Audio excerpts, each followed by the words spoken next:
உங்களுடைய குடும்பத்தையும் உங்களுடைய பிள்ளைகளையும் தேவனுடைய கிருபை இன்றைக்கும் என்றைக்கும் காத்து நடத்துவதாக. திருமறையில ஒரு விசேஷமான ஒரு சரித்திரம் உண்டு. 1 ராஜாக்களின் புத்தகத்தில் அதை நாம் வாசிக்கிறோம். ஆண்டவர் ஒரு தீர்க்கதரிசியை நோக்கி, நீ பெத்தேலுக்கு புறப்பட்டு போய் அந்த பெத்தேல் அரசனிடத்தில் ஒரு தீர்க்கதரிசனத்தை உரைத்துவிட்டு நீ திரும்பி வரும்போது புசியாமலும் குடியாமலும் நீ வந்த வழியாக திரும்பி வராமலும் வேறு வழியாக நீ திரும்பி வா என்று அங்கு சொன்னார். இந்த தீர்க்கதரிசி அதே விதமாக புறப்பட்டு போய் அந்த பெத்தேலிலே அந்த அரசனிடத்தில் அந்த தீர்க்கதரிசனத்தை சொல்லிவிட்டு வேறு வழியாக அவன் புறப்பட்டு வந்தான். அப்பொழுது அந்த ஊரில் இருக்கிற பெத்தேல் இருக்கிற கர்த்தருடைய தீர்க்கதரிசி ஒருவன், இந்த மாதிரி கடவுளுடைய தீர்க்கதரிசி ஒருவன் வந்து இந்த செய்திகளை சொல்லி சாப்பிடாமல் கொள்ளாமல் போகிறான் என்று கேள்விப்பட்டு இவர் தன்னுடைய பிள்ளைகளிடத்திலே கழுதியை சேனை வைத்து கொடுக்க சொல்லி அவர் அதன் மேலே உட்கார்ந்து அந்த தீர்க்கதரிசியை வேகமாக போய் பிடித்த அந்த தீர்க்கதரிசனத்திலே சொன்னார், நீங்கள் வீட்டுக்கு வந்து கண்டிப்பாக சாப்பிட்டு போக வேண்டும், இவ்வளவு தூரம் வந்துவிட்டு நீங்கள் சாப்பிடாமல் போவது சரியல்ல என்று சொன்னார். அப்பொழுது அந்த தீர்க்கதரிசி, ஆண்டவர் என்னை சாப்பிடக்கூடாது தண்ணீர் குடிக்கக்கூடாது என்று சொல்லியிருக்கிறார், ஆகவே நான் இந்த இடத்துல தண்ணீர் குடிக்க மாட்டேன் சாப்பிட மாட்டேன் என்று அவன் சொன்னான். அப்பொழுது அந்த தீர்க்கதரிசி, நீ போன பிற்பாடு ஆண்டவர் என்னிடத்தில் வந்து அந்த மகனை சாப்பிட கூப்பிட்டு கொண்டு வா என்று என்னிடத்தில் சொன்னார், நானும் தீர்க்கதரிசி அல்லவா என்று போய் சொன்னார். உடனே அந்த தீர்க்கதரிசி அதை நம்பி அவனுடைய வீட்டுக்கு வந்து சாப்பிட்டு இருக்கும்போது கர்த்தருடைய வார்த்தை அவனுக்கு உண்டாகி, நான் புசிக்க வேண்டாம் குடிக்க வேண்டாம், நீ வேறு வழியாக வா என்று சொன்னேன் அல்லவா, நீ இப்பொழுது குடிக்கிறது என்ன புசிக்கிறது என்ன, ஆகவே நீ வீடு வரும்போது ஒரு சிங்கம் உன்னை கொன்றுவிடும் என்று சொன்னார். அந்த தீர்க்கதரிசிக்கு மிகவும் கஷ்டமாக போய்விட்டது. திரும்ப வரும்போது ஒரு சிங்கம் எதிர்பெற்று அவனை கொன்றது. அவன் வழியிலே விழுந்து கிடக்கிறான் என்பதை கேள்விப்பட்டு இந்த வயதான தீர்க்கதரிசி சென்று அவனை தூக்கி கொண்டு வந்து அடக்கம் பண்ணினார் என்று அந்த சரித்திரத்திலே நாம் வாசிக்கிறோம். தேவனுடைய வசனங்களுக்கு தப்பிதமான ஒரு உபதேசம் அல்லது தேவனுடைய வசனத்தை தந்திரமாக உபதேசிப்பது அல்லது வேறு விதமாக உபதேசிப்பது நிச்சயமாக அழிவை கொண்டு வரும் என்பதை குறித்து நாம் நன்றாக அறிந்து கொள்ள வேண்டும். திருமறை நமக்கு திரும்ப திரும்ப என்ன சொல்கிறது என்று சொன்னால், நித்திய ஜீவன் பரலோக ராஜ்யம் இந்த வேத வசனத்தில் படி நடப்பதில் தான் இருக்கிறது. யோவான் 5ஆம் அதிகாரம் 39வது வசனத்தை வாசிக்கிறேன். யோவான் 5:39, வேத வாக்கியங்களை ஆராய்ந்து பாருங்கள், அவைகளால் உங்களுக்கு நித்திய ஜீவன் உண்டென்று எண்ணுகிறீர்களே. அப்படியானால் நித்திய ஜீவனை கர்த்தர் எங்கு வைத்திருக்கிறார்? இந்த வேத வசனங்களிலே ஆண்டவர் வைத்திருக்கிறார். 5ஆம் அதிகாரம் அதே 24வது வசனம் 5:24, என் வசனத்தை கேட்டு என்னை அனுப்பினவரை விசுவாசிக்கிறவனுக்கு நித்திய ஜீவன் உண்டு. அப்படியானால் கர்த்தருக்குள் பிரியமானவர்களே, வேத வசனத்தின்படி நடக்கிறவர்கள், அதை விசுவாசிக்கிற பிள்ளைகளுக்கு நித்திய ஜீவன் உண்டு என்று எண்ணுகிறார். இந்த வேத வாக்கியம் அப்படியே பேச வேண்டும், அதில் எந்த மாற்றம் இருக்கக்கூடாது, எந்த விதமான கலப்பம் இருக்கக்கூடாது, மனிதர்கள் தங்களுடைய எண்ணத்தை கூட்டக்கூடாது, அந்த வேத வாக்கியங்களை குறைக்கக்கூடாது என்று திரும்ப திரும்ப ஆண்டவர் அநேக முறை எச்சரித்திருக்கிறார். உதாரணமாக இந்த புதிய ஏற்பாட்டின் கடைசி பக்கம் வெளியாகமத்தின் புத்தகம் 22ஆம் அதிகாரம், வெளியாகமத்தின் புத்தகம் 22ஆம் அதிகாரம் 18வது வசனத்தை வாசிக்கிறேன். இந்த புஸ்தகத்தில் உள்ள தீர்க்கதரிசன வசனங்களை கேட்கிற யாவருக்கும் நான் சாட்சியாக எச்சரிக்கிறதாவது, ஒருவன் இவைகளோட எதையாகிலும் கூட்டினார் இந்த புஸ்தகத்தில் எழுதியிருக்கிற வாதைகளை தேவன் அவன் மேல் கூட்டுவார். ஒருவன் இந்த தீர்க்கதரிசன புத்தகத்தின் வசனங்களிலிருந்து எதையாகிலும் எடுத்து போட்டார், ஜீவ புஸ்தகத்திலிருந்தும் பரிசுத்த நகரத்திலிருந்தும் இந்த புஸ்தகத்தில் எழுதப்பட்டவையிலிருந்தும் அவனுடைய பங்கை தேவன் எடுத்து போடுவார். எவ்வளவு ஒரு ஆணித்தரமாக ஆண்டவர் பேசுகிறார். வேத வசனங்களில் ஒன்றையும் கூட்டாதே, ஒன்றையும் குறைக்காதே, ஒன்றையும் சேர்க்காதே. அந்த வேத வசனங்களை ஆண்டவர் என்ன சொல்கிறாரோ அதை அப்படியே சொல், அப்படியே செய். இதை வேதம் வெகு திட்டவட்டமாக அங்கு சொல்லுகிறது. பிரசங்கி 3:14 நான் வாசிக்கிறேன். தேவன் செய்வது எதுவோ அது என்றென்றைக்கும் நிலைக்கும் என்று அறிவேன். அதனோட ஒன்றும் கூட்டவும் கூடாது, அதிலிருந்து ஒன்றும் குறைக்கவும் கூடாது. மனுஷர் தமது சமூகத்தில் பயந்திருக்கும்படி தேவன் இப்படி செய்து வருகிறார். வேறு வசனங்கள் இருக்கின்றன.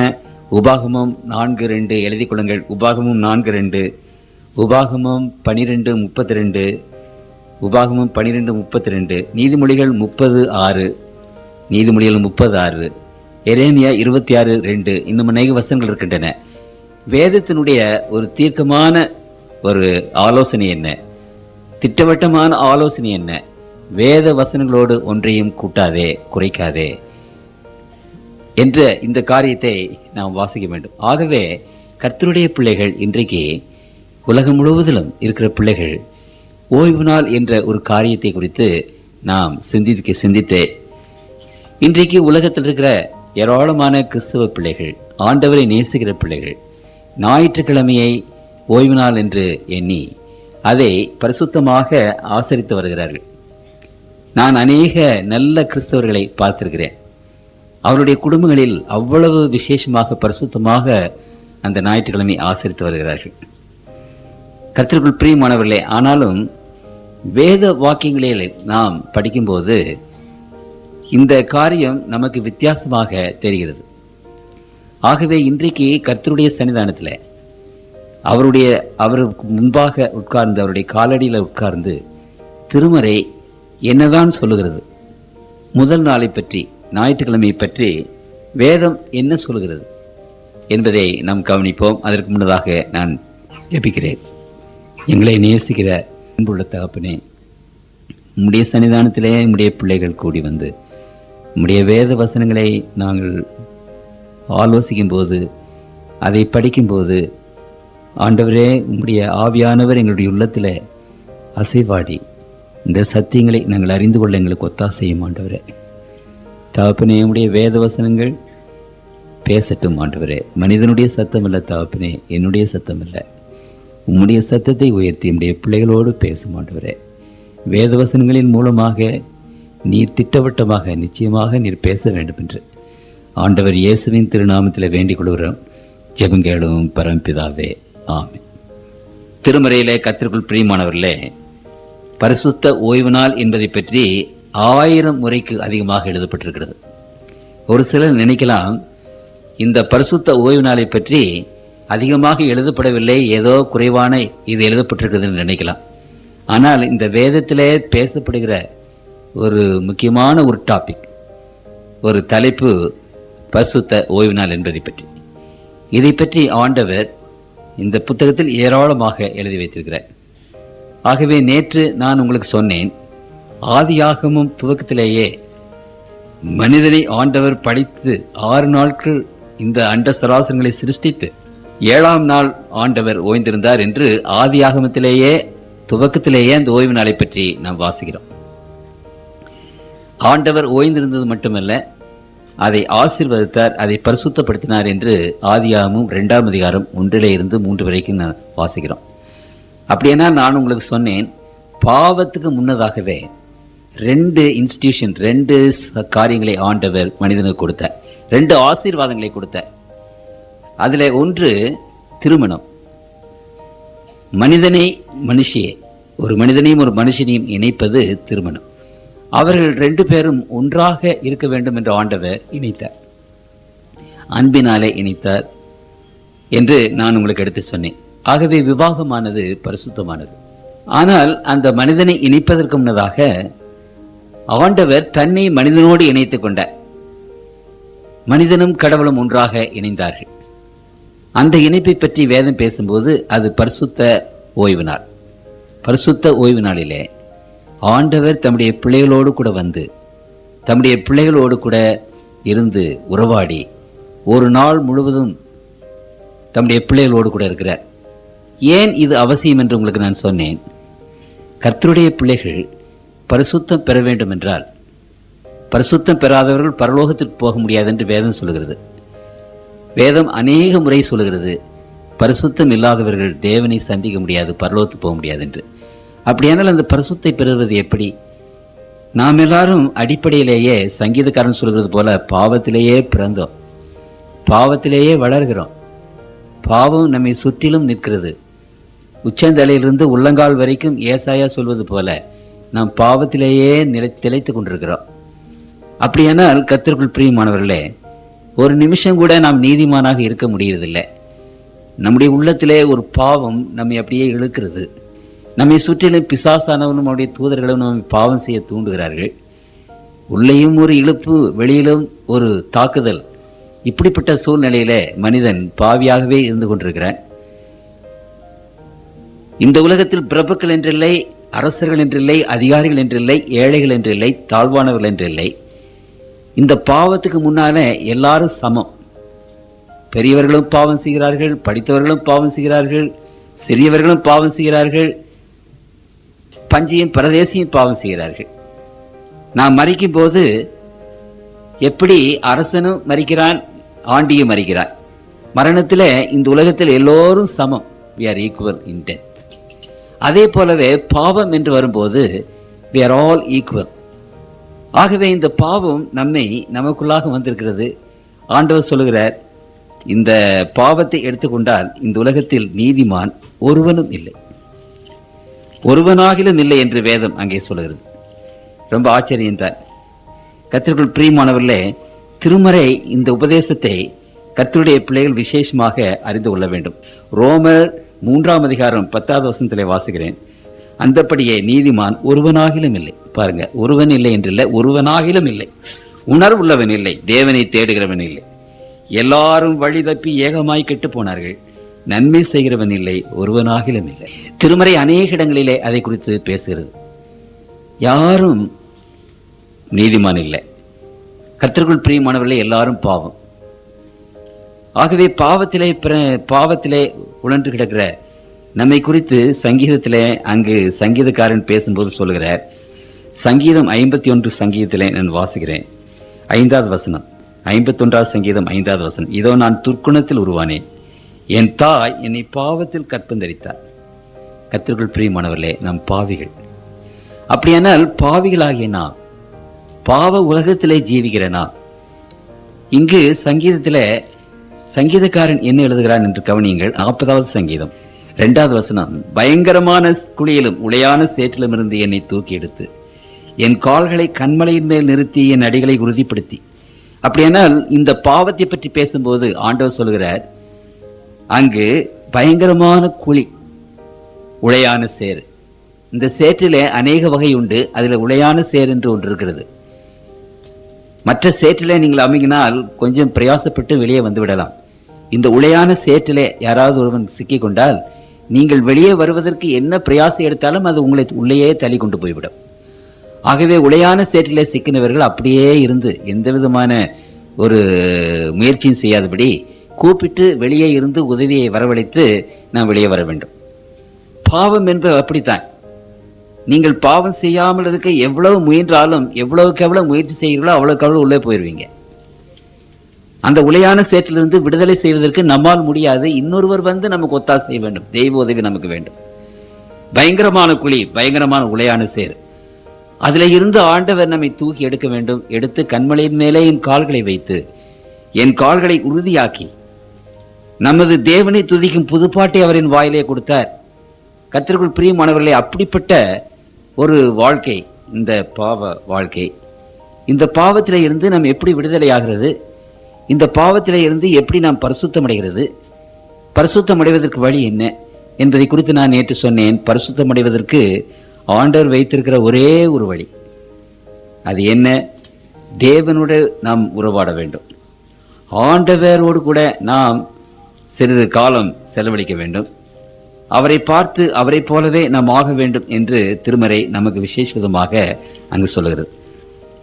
ஆண்டவருடைய பரிசுத்தத்திற்கு பங்குள்ளவர்களாக வேண்டும். எபிரேயர் 12:10. ஆண்டவர் ஒருவர் தான் பரிசுத்தர். அந்த பரிசுத்தத்தை நாம் பெற்றுக்கொள்ள வேண்டும் என்றால் அவரிடத்திலே நாம் பங்கு ஷேர் பண்ணிக்கிடணும் அந்த பரிசுத்தத்தை. அப்படியானால் ஆண்டவர் தம்முடைய பிள்ளைகளோடு வந்து நாம் அவரோடு கூட இருந்து அவருடைய பரிசுத்தத்தை நமக்கு கொடுக்கிறார். அவருடைய பரிசுத்தத்தை நாம் பெற்றுக் கொள்கிறோம். அப்படி அவருடைய பரிசுத்தத்தை பெற்று பெற்று பெற்று அந்த பாவத்தின் மேலே வெற்றி பெற்று நாம் பரிசுத்தம் உள்ளவர்களாகி தேவனுடைய ராஜ்யத்துக்கு போகிறோம். ஆகவே ஆண்டவர் மனிதனோடு வந்து இருப்பது ஒரு நெசசிட்டி, ஒரு அவசியமாக இருந்தது. ஆகவே தேவன் என்ன செய்தார் என்றால், இந்த உலகத்தின் மக்களுக்காக 7ஆம் நாளை தனியாக ஒதுக்கி வைத்து அந்த நாளை ஒரு வாரத்திலே இருந்து தனியாக பிரித்தெடுத்து அந்த நாளை அவர் என்ன செய்தார் என்றால் தெரிந்து கொண்டு அதிலே அவர் ஓய்ந்திருந்து அதிலே அவர் ஆசீர்வதித்து அதை அவர் பரிசுத்தப்படுத்தி நமக்கு நீ 7ஆம் நாளாகிய ஓய்வு நாளை நீ கை கொள்ள வேண்டும் என்று 4வது கற்பனையில கட்டளையும் கொடுத்து விட்டார். அந்த 4வது கற்பனை ஆகவே கர்த்தர் இவளே செய்தார். முதலாவதாக அந்த 7வது நாளை தெரிந்து கொண்டார். எதற்காக என்றால், கர்த்தருக்குள் பிரியமானவர்களே, 6 நாட்களுக்குள்ளே நான் வான பூமி சமுத்திரத்தை உண்டாக்கினேன் என்பதை நினைத்து அந்த 7ஆம் நாளிலே நாம் அவருடைய மகத்துவத்தை வல்லமையை நினைத்து அவரிடையிலே நாம் துதியோடும் புகழ்ச்சியோடும் நாம் பயபக்தியோடும் அவரிடத்திலே நாம் போக வேண்டும் என்பதற்காக. ஆகவே இந்த 7ஆம் நாள் என்பது ஆண்டவர் சிருஷ்டிகர்த்தா என்பதை நினைவு கூறுவதற்கு, ஆண்டவர் சிருஷ்டித்ததை எல்லாம் நினைவு கூறுவதற்கு. It's a memorial of creation of God. கடவுளுடைய ஒரு மெமோரியல், அது ஒரு ஞாபக சின்னம். ஆகவே அந்த 7ஆம் நாளை தெரிந்து கொண்டு இந்த அண்ட சராசரங்களை படைத்த கடவுள் அவரிடத்திலே நாம் போவோம், அவர்தான் நாம் ரட்சிக்க முடியும், அவர்தான் நமக்கு பரிசுத்தத்தை தர முடியும் என்ற எண்ணத்தோடு நாம் அங்கே ஆண்டவரிடத்திலே போய் சேர்வதற்காக அங்கு ஆண்டவர் அந்த 7ஆம் நாளை நியமித்தார். அந்த 7ஆம் நாளை தெரிந்து கொண்டு அவர் என்ன செய்தார் என்றால் அதிலே ஓய்ந்திருந்தார். எதற்காக ஓய்ந்திருந்தார் என்று நான் சொன்னேன். தம்முடைய பிள்ளைகள் தன்னிடத்திலே வரும்போது ஆண்டவர் அங்கிருந்து தம்முடைய பிள்ளைகளிடத்திலே அவர் பழக வேண்டும், நேரத்தை செலவழிக்க வேண்டும். வருத்தப்பட்டு பாரம் சுமக்கிறவர்களே, நீங்கள் எல்லாரும் என்னிடத்திலே வாருங்கள், நான் உங்களுக்கு இளைப்பாறுதல் தருவேன். மத்தேயு 11:28 சொல்கிறார். இளைப்பாறுதல், ரெஸ்ட். அப்போ ஆண்டவர் நமக்கு ரெஸ்ட் கொடுப்பதற்கு அவர் ரெஸ்ட் எடுத்துக் கொண்டிருக்கிறார். நமக்கு ஓய்வு கொடுப்பதற்கு, நமக்கு இளைப்பாறுதல் கொடுப்பதற்கு அவர் தேவனுடைய பிள்ளைகளோடு கூட ஓய்ந்திருக்கிறார். உங்களுக்கு புரியுதுங்களா? அப்படி அந்த வாரத்தின் முதல் வாரத்திலேயே அவர் ஆண்டவருடைய பிள்ளைகளோடு ஓய்ந்திருந்தார் என்பதை திருமறை நமக்கு சொல்கிறது. அப்படி அவர் தொடர்ந்து அந்த 7ஆம் நாள் இந்த உலகத்தின் மக்களுக்காக ஓய்வு நாளிலே கர்த்தருடைய பிள்ளைகள் போய் அவரோடு கூட சேர்ந்து நாம் பரிசுத்தம் பெறுவதற்காக அந்த பரிசுத்த ஓய்வு நாளை ஆண்டவர் கொடுத்திருக்கிறார். அதை கட்டளையாக கொடுத்து நீ அந்த பரிசுத்த நாளை ஆசரிப்ப நினைப்பாயாக என்று சொல்லிவிட்டார். வேற எந்த கற்பனைக்கும் நினைப்பாயாக என்று இல்லை. அந்த 4வது கற்பனை தான் நினைக்க சொல்கிறார், மறந்து விடாதே என்று சொல்கிறார். அப்புறம் அந்த நினைப்பாயாக என்று சொல்வது மட்டுமல்ல, அந்த 4வது கற்பனை தான் பெரிய கற்பனை. ஏன் பெரிது? ஏன் நீ நினைக்க வேண்டும், ஏன் அந்த ஓய்வு நாளை கை கொள்ள வேண்டும் என்பதற்கு அடையாளம் அவர் காரணம் கொடுக்கிறார். மற்ற எந்த கற்பனையும் காரணம் கொடுக்கிறது இல்லை. கொலை செய்யாதிருப்பாயாக காரணம் இல்லை. வேற எந்த கற்பனையும் காரணம் கொடுக்கலாம் ஆண்டவர். ஆனால் இதற்கு மாத்திரம் காரணம் கொடுக்கிறார். காரணம் கொடுத்து இந்த கற்பனையை கை கொள்கிற பிள்ளைகளுக்கு ஆசீர்வாதம், பெரிய ஆசீர்வாதங்களை கொடுக்கிறார்.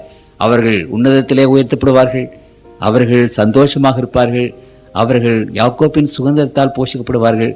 அந்த பிள்ளைகளை நான் என் பர்வதத்துக்கு கொண்டு வருவேன், அங்கு மகளை செய்வேன், என்னுடைய குமாரர்களுக்கும் குமார்த்திகளுக்கும் உரிய இடத்தை பார்க்கலும் மேன்மையான இடத்தை தருவேன், என்னுடைய ஆலயத்தில் நான் அவர்களை தூணாக்குவேன், அவர்கள் என்னோடு கூட இருப்பார்கள். இப்படியெல்லாம் ஏராளமான ஆசீர்வாதங்களை தம்முடைய பிள்ளைகள் கொடுத்திருக்கிறார். உலக பிரகாரமான ஆசீர்வாதங்கள் மட்டுமல்ல, ஆவிக்குரிய ஆசீர்வாதங்களையும் தம்முடைய பிள்ளைகளுக்கு ஏராளமாக கொடுத்திருக்கிறார். ஆகவே கர்த்தருக்குள் பிரியமானவர்களே, இந்த பரிசுத்த ஓய்வு நாளை கர்த்தர் பரிசுத்தத்தில் பங்கு வருவதற்காக நம்மிடத்திலே கொடுத்திருக்கிறார். இதுல நாம் ஓய்ந்திருந்து தேவனோடு கூட உறவாடி அங்கு நாம் பங்கு பெற வேண்டும். இது கடவுளுடைய ஏற்பாடு, இது கடவுளுடைய பரிசுத்த ஓய்வு நாள், கடவுளுடைய கிஃப்ட் டு அஸ், ஆண்டவருடைய கிஃப்ட். அது நம்முடைய நாள் அல்ல, நாம் நினைப்பதற்கு என்பதை உங்களுக்கு நான் எடுத்து சொன்னேன். சரி, இப்பொழுது கர்த்தருக்குள் பிரியமானவர்களே, இந்த பரிசுத்த நாளை பற்றி நான் சொல்லும்போது 7வது நாள் என்று சொன்னேன். அப்படியானால் அந்த 7வது நாள் எது என்று இன்றைக்கு நாம் பார்க்கிறோம். ஏனென்றால் யூதர்களுடைய கேலண்டரில் இங்கே பேர் கிடையாது. 1வது நாள், 2வது நாள், 3வது நாள், 4வது நாள் என்றுதான் இருக்கிறது, பேர் கிடையாது. அப்படியானால் இன்றைக்கு 3600 பாஷை இருக்கிறபடினால ஆண்டவர் எந்த பேரையும் கொடுத்து பைபிள் எழுதலை. உதாரணமாக சனிக்கிழமை ஓய்வு நாள் என்று பைபிள் எழுதி வச்சிருந்தா இந்த இங்கிலீஷ்காரங்களுக்கு சனிக்கிழமை என்னன்னு தெரியாது, ஒருவேளை லத்தீன்காரங்களுக்கு சனிக்கிழமை என்னன்னு தெரியாது. அதனால அவர் என்ன சொன்னார், முதல் நாள், 2வது நாள், 3வது நாள், 4வது நாள், 5வது நாள், 6வது நாள் ஓய்வு நாள் என்று கொடுத்துவிட்டு அந்த நாளுக்கு நீங்க என்ன பெயரை வைக்க வேண்டுமோ வைத்துக் கொள்ளுங்கள் என்று சொல்லிவிட்டார். ஆகவே இன்றைக்கு நம்முடைய கேள்வி என்ன? கடவுளால் ஓய்ந்திருந்த நாள் எது? அவரால் ஆசீர்வதிக்கப்பட்ட நாள் எது? அவராலே பரிசுத்தமாக்கப்பட்டு நமக்கு கொடுக்கப்பட்ட நாள் எது என்ற அந்த கேள்விக்கு இந்த 7வது நாள் எது? அதை நாம் கண்டுபிடிக்க வேண்டும். புதன்கிழமையா, வியாழக்கிழமையா, செவ்வாய்க்கிழமையா, ஞாயிற்றுக்கிழமையா? ஏதாவது ஒரு நாள் தானே இருக்க முடியும். 7 நாட்களுள்ள ஏதாவது ஒரு நாள். ஆகவே இன்றைக்கு கர்த்தருக்குள் பிரியமானவர்களே, உலகத்தில் இருக்கிற 100 கோடி கிறிஸ்தவர்கள் ஞாயிற்றுக்கிழமையை கை கொள்கிறோம். காரணம் என்ன? ஞாயிற்றுக்கிழமை ஆண்டவர் உயிரோடு எழுந்தார் என்று கை கொள்கிறோம். ஈஸ்டர் சண்டே, ஈஸ்டரை கொண்டாடுகிறோம். ஞாயிற்றுக்கிழமை வருகிறது. ஏன் ஞாயிற்றுக்கிழமை? ஞாயிற்றுக்கிழமை கர்த்தர் உயிரோடு எழுந்தார். சரி, அப்படியானால் ஞாயிற்றுக்கிழமை பற்றி திருமறை என்ன சொல்கிறது? கர்த்தர் உயிரோடு எழுந்த நாள் எது? வாரத்தின் முதலாம் நாள் அதிகாலையிலே. உங்களுக்கு தெரியும் என்று நினைக்கிறேன், நான் அதுக்கு பயல் வசனம் சொல்ல வேண்டியதில்லை. வாரத்தில் முதல் நாளிலே ஆண்டவர் உயிரோடு எழுந்தார். அப்போ வாரத்தின் முதல் நாள் என்பது ஞாயிற்றுக்கிழமை என்று இன்னைக்கு 100 கோடி கிறிஸ்தவங்க சொல்றாங்க. நான் சொல்லலை. அப்படியானால் இன்றைக்கு ஆண்டவர் உயிரோடு எழுந்தார் என்று ஞாயிற்றுக்கிழமை ஆசரிக்கிறார்கள். அப்போ ஞாயிற்றுக்கிழமை என்பது வேதத்தில் சொல்லப்பட்டிருக்கிறது வாரத்தின் முதலாவது நாள். கேலண்டர்லையும் பாருங்க, வாரத்தில் முதலாவது நாள் தான் ஞாயிற்றுக்கிழமை. அப்போ வாரத்தின் முதல் நாள் ஞாயிற்றுக்கிழமை என்றால் 7வது நாள் எந்த நாள்? உங்களுக்கு புரியும் என்று நினைக்கிறேன், சனிக்கிழமை. ஆகவே கேலண்டர்லேயே 7வது நாள் சனிக்கிழமை தான். சரி, 3வதாக நான் உங்களுக்கு சொன்னேன், இன்றைக்கு யூதர்கள் இருக்கிறார்கள். அவர்கள் அந்த சீனாய் மலையிலே ஆண்டவர் கற்பனையை கொடுத்து முதல் கொண்டு திட்டவட்டமாக அந்த சனிக்கிழமையை அவர்கள் கை கொள்கிறார்கள். இன்றைக்கு கொச்சின்ல இருக்கிறது, வேணா போய் பார்த்துட்டு வாங்க. அங்கே ஒரு ஆலயம் இருக்கிறது. திருவனந்தபுரத்தில் கொஞ்சம் யூதர்கள் இருக்கிறார்கள். பூனாவிலே இருக்கிறார்கள், ஆலயம் இருக்கிறது. பாம்பேயில் இருக்கிறார்கள். இந்த யூதர்கள் எந்த நாளை கை கொள்கிறார்கள் என்று போய் பாருங்க. அவர்கள் சனிக்கிழமை தான் கை கொள்றாங்க.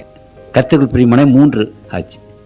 சரி, 4வதாக ரோமன் கத்தோலிக்க பைபிள்ல நீங்க பழைய பைபிளை எடுத்து பார்த்தீங்கன்னா அந்த ஆதி ஆகமத்தில் அந்த 7ஆம் நாள் என்பது சனிக்கிழமை ஆகும் என்று அவங்க எழுதியிருக்கிறாங்க. சனிக்கிழமைன்னு எழுதியிருக்கிறாங்க. மத்தேயு 12ஆம் அதிகாரத்தில் அந்த 7ஆம் நாளை பற்றி எழுதும் போது அது சனிக்கிழமைன்னு எழுதியிருக்கிறாங்க. ஏன் அது எழுதியிருக்காங்கன்னு நான் சொல்றேன் உங்களுக்கு பின்னாடி. அப்படியானால் அந்த ஒரு ப்ரூஃப் இருக்குது. அடுத்தது மகமதியர்கள் மதினாவில இருந்து மெக்காவுக்கு புறப்பட்டு போன அந்த சண்டையின் திரும்பி வந்த போது அந்த நாளைத்தான் அவர்கள் விசேஷமாக கொண்டாடுகிறார்கள். அது வாரத்தினுடைய 6வது நாள். அப்படியானால் வாரத்தினுடைய 6வது நாள் என்று சொல்லி வெள்ளிக்கிழமையை கொண்டாடுகிறார்கள். அப்படியானால் 7வது நாள் எது? சனிக்கிழமை. இன்றைக்கு எபிரேய பாஷை அல்லது அரபி பாஷைகள், லத்தீன் பாஷை, இப்படிப்பட்ட 40 பாஷைகளிலே இந்த 7வது நாளுக்கு சபாத் டேன்னு தான் வருது. அப்படி பேரு. அப்படின்னா 40 பாஷைகளிலும் சபாத் டே என்றால் ஓய்வு நாள் என்ற அர்த்தம் அந்த 7வது நாளுக்கு. ஆகவே திட்டவட்டமாக நமக்கு என்ன தெரிகிறது? இந்த கடவுளால் தெரிந்து கொள்ளப்பட்டு கடவுள் ஓய்ந்திருந்து கடவுள் ஆசீர்வதித்து கடவுள் பரிசுத்தமாக்கின நாள் அந்த 7ஆம் நாள் என்பது நமக்கு வெகு திட்டவட்டமாக தெரிகிறது. கர்த்தருக்குள் பிரியமானவர்களே, எங்கேயோ ஏதோ ஒரு மிஸ்டேக் நடந்து விட்டது. இந்த ஒரு தப்பை தெரியாதபடி கிறிஸ்தவ மக்கள், இந்த தப்பிதம் என்று தெரியாதபடி நாம் இந்த ஞாயிற்றுக்கிழமையை அப்படியே நாம் என்ன செய்துட்டோம்? கொண்டாடிட்டு வந்துட்டோம். அநேக கிறிஸ்தவர்கள் இன்றைக்கு கொண்டாடிட்டு இருக்கிறாங்க. ஒருவர் என்கிட்ட கேட்ட, ஐயா, இப்பதான் நமக்கு இது தெரியுது, இதுவரைக்கும் ஞாயிற்றுக்கிழமையை பரிசுத்தமாக கொண்டாடிட்டு வந்தவருடைய கதி என்ன என்று அவர் கேட்டார். கர்த்தருக்குள் பிரியமானவர்களே, கதியை நிர்ணயிப்பது நம்முடைய காரியம் அல்ல, நம்ம கையில் இல்லை. அந்த ஜட்ஜ்மெண்ட்டையும் அந்த காரியங்களையும் கடவுளத்துல விட்டுருவோம். நம்மவா ஜட்ஜு, நம்மவா நியாயாதிபதி. ஆனால் இன்றைக்கு என்ன மறைந்து கிடந்த ஒரு உண்மையை ஆண்டவர் தம்முடைய பிள்ளைகளுக்கு எடுத்து சொல்கிறார். இப்போ மறைந்து போச்சு கிடந்தது இத்தனை வருஷமா, இப்பதான் நமக்கு தெரியுது. இப்ப தெரிந்த உடனே நாம் என்ன செய்ய வேண்டும்? அதை நாம் கை கொள்ள வேண்டும் கர்த்தருடைய கிருபையினாலே. அதுதான் நமக்கு முன்பாக இருக்கிறதே ஒழிய முந்தா நாள் என்ன நடந்தது, நம்முடைய முற்பிதாக்களுக்கு என்ன நடந்தது என்பதல்ல கேள்வி. புரியுதுங்களா? முற்பிதாக்களுக்கு என்ன நடந்தது என்பதை ஆண்டவர் பார்த்துக் கொள்வார், நமக்கு தெரியாது. மின்சாரம் வந்தது இன்றைக்கு சில வருஷங்களுக்கு முன்னதாக வந்தது, அதை எடுத்து நாம் உபயோகித்துக் கொண்டிருக்கிறோம். நம் முற்பிதாக்கள் என்ன செய்தார்கள் என்றால் முற்பிதாக்களுக்கு அது தெரியாது, அவர்கள் உபயோகிக்கல. கர்த்தருக்குள் பிரியமானவர்களே, இதை நாம் திட்டவட்டமாக நினைக்கிறோம். அப்படியானால் திருமறையில நாம் வாசிக்கிற பிரகாரமாக கர்த்தர் தம்முடைய பிள்ளைகளுக்கு முன்பாக வைத்திருக்கிற இந்த விசேஷமான ஒரு காரியம் என்ன? சிலர் என்ன சொல்கிறார்கள் என்று சொன்னால், இந்த ஓய்வு நாள் மாற்றத்தை சனிக்கிழமையிலிருந்து ஞாயிற்றுக்கிழமை மாற்றி போட்டார்களே, அது வேதத்திலேயே இருக்கிறது, அது கடவுள் செய்தார் என்று அநேகர் சொல்கிறார்கள். சரி, அதையும் தான் நாம் பார்ப்போம். கடவுள் அந்த மாதிரி செய்துட்டாரா என்று நாம் பார்ப்போம். ஆதி ஆகமத்திலே இருந்து அதை பற்றி நாம் சற்று ஆராய்ச்சி பண்ணுவோம். ஆதி ஆகமம் 4ஆம் அதிகாரம் 3வது வசனத்தில் திருப்பிக் கொள்ளுங்கள். ஆதி ஆகமம் 4ஆம் அதிகாரம் 3வது வசனத்திலே, சில நாள் சென்ற பின்பு காயின் நிலத்தின் கனிகளை கர்த்தருக்கு காணிக்கையாக கொண்டு வந்தார். சில நாள் சென்ற பின்பு என்று தமிழ்ல இருக்கிறது. ஹெபிரேய பாஷையில் அது எப்படி இருக்கிறது என்றால், வாரத்தின் கடைசி நாளில் என்று இருக்கிறது. ஆகவே இந்த இடத்தில் அது ஓய்வு நாள் தோறும் ஆதாமும் ஏவாளும் அந்த தோட்டத்திலே இருந்து துரட்டப்பட்ட பிற்பாடு சில நாள் சென்ற பின்பு என்று இருப்பது, அது வாரத்தின் கடைசி நாள் என்று இருக்கிறது. ஆகவே அவர்கள் பலியிட்டார்கள் என்பதை குறித்து நாம் வாசிக்கிறோம். திரும்ப நோவாவினுடைய காலத்தில் அந்த பேழை அந்த தண்ணீரில் மிதந்த போது அங்கு என்ன வாசிக்கிறோம் என்றால், ஆதியாகமம் 8ஆம் அதிகாரம் 10வது வசனம், ஆதியாகமம் 8ஆம் அதிகாரம் 10வது வசனம், பின்னும் 7 நாள் பொறுத்து என்ற அந்த வாக்கியங்கள் அங்கே வருகிறது. 12வது வசனத்திலேயும் பின்னும் 7 நாள் பொறுத்து, அந்த 7 நாள் வாரம் என்ற அந்த வாரம், அந்த ஓய்வு நாளை பற்றி அவர்கள் அறிந்து ஓய்வு நாள் முடிந்தவுடனே அந்த காகங்களை விட்டார்கள் என்று நாம் பார்க்கிறோம். ஆதி ஆகமத்திலேயே ஆபிரகாமை பற்றி அங்கு பேசும்போது 26ஆம் அதிகாரம் 4வது வசனம், 26 ஆபிரகாம் என் சொல்ல கீழ்ப்படிந்து என் விதிகளையும் என் கற்பனைகளையும் என் நியாயங்களையும் என் பிரமாணங்களையும் கை கொண்டபடினாலே. ஆகவே அந்த ஆபிரகாம் ஆண்டவருடைய கட்டளைகள் எல்லாவற்றையும் கை கொண்டான் என்று சொல்லும்போது நிச்சயமாக அந்த பரிசுத்த ஓய்வு நாளை கை கொண்டிருக்கிறார் என்பது நமக்கு மிகவும் தெளிவாக அங்கு தெரிகிறது. ரொம்ப தெளிவாக இருக்கிற ஒரு வசனத்தை நான் வாசிக்க விரும்புகிறேன். யாத்திரையாகமம் 16ஆம் அதிகாரத்தில் ஆண்டவர் ஒரு விசேஷமான காரியத்தை செய்கிறார். இஸ்ரவேல் ஜனங்கள் வனாந்தரத்திலே நடந்தார்கள். எகிப்திலே இருந்து கொண்டு வந்த ஆகாரங்கள் எல்லாம் முடிந்து போய்விட்டது. இப்பொழுது ஆகாரம் இல்லை. அந்த வனாந்தரத்தை நீங்கள் போய் பார்த்தீர்களானால் கர்த்தருக்குள் பிரியமானவர்களே, இது ஆங்கிலத்தில் 2 வார்த்தைகள் உண்டு. ஒன்று டெசர்ட் என்று பெயர், அதை நாம் பாலைவனம் என்கிறோம். பாலைவனத்தில் வெறும் மணல் தான் இருக்கும். ஏதோ சில இடங்களிலே பாலைவன நீர் ஊற்றுகள் இருக்கும், அங்கே அந்த செடி கொடிகள் இருக்கும். ஆனால் மற்றபடி எல்லாம் மணல் நிறைந்த இடம்தான், அதுக்கு பாலைவனம் என்கிறோம். ஆங்கிலத்தில் அது டெசர்ட் என்று சொல்கிறார்கள். அந்த இன்னொன்று இடம் என்னவென்றால் வில்டர்னஸ் என்று சொல்கிறோம் ஆங்கிலத்திலே. அதை இங்கே வனாந்தரம் என்று சொல்கிறார்கள். அப்படியானால் இந்த வனாந்தரத்தில் ஆங்காங்கு சில செடிகள் இருக்கும், சில நீர்நிலைகள் இருக்கும். வெறும் மணலாகவே இருக்காது, மலைகள் குன்றுகள் அப்படி இருக்கும். அந்த மாதிரியான இடம். அந்த மாதிரி இடத்துல அவர்கள் வந்தபோது ஆகாரம் இல்லை. இஸ்ரவேல் ஜனங்கள் 6 லட்சம் புருஷர்கள் இருந்தார்கள் என்று வேதம் சொல்கிறது.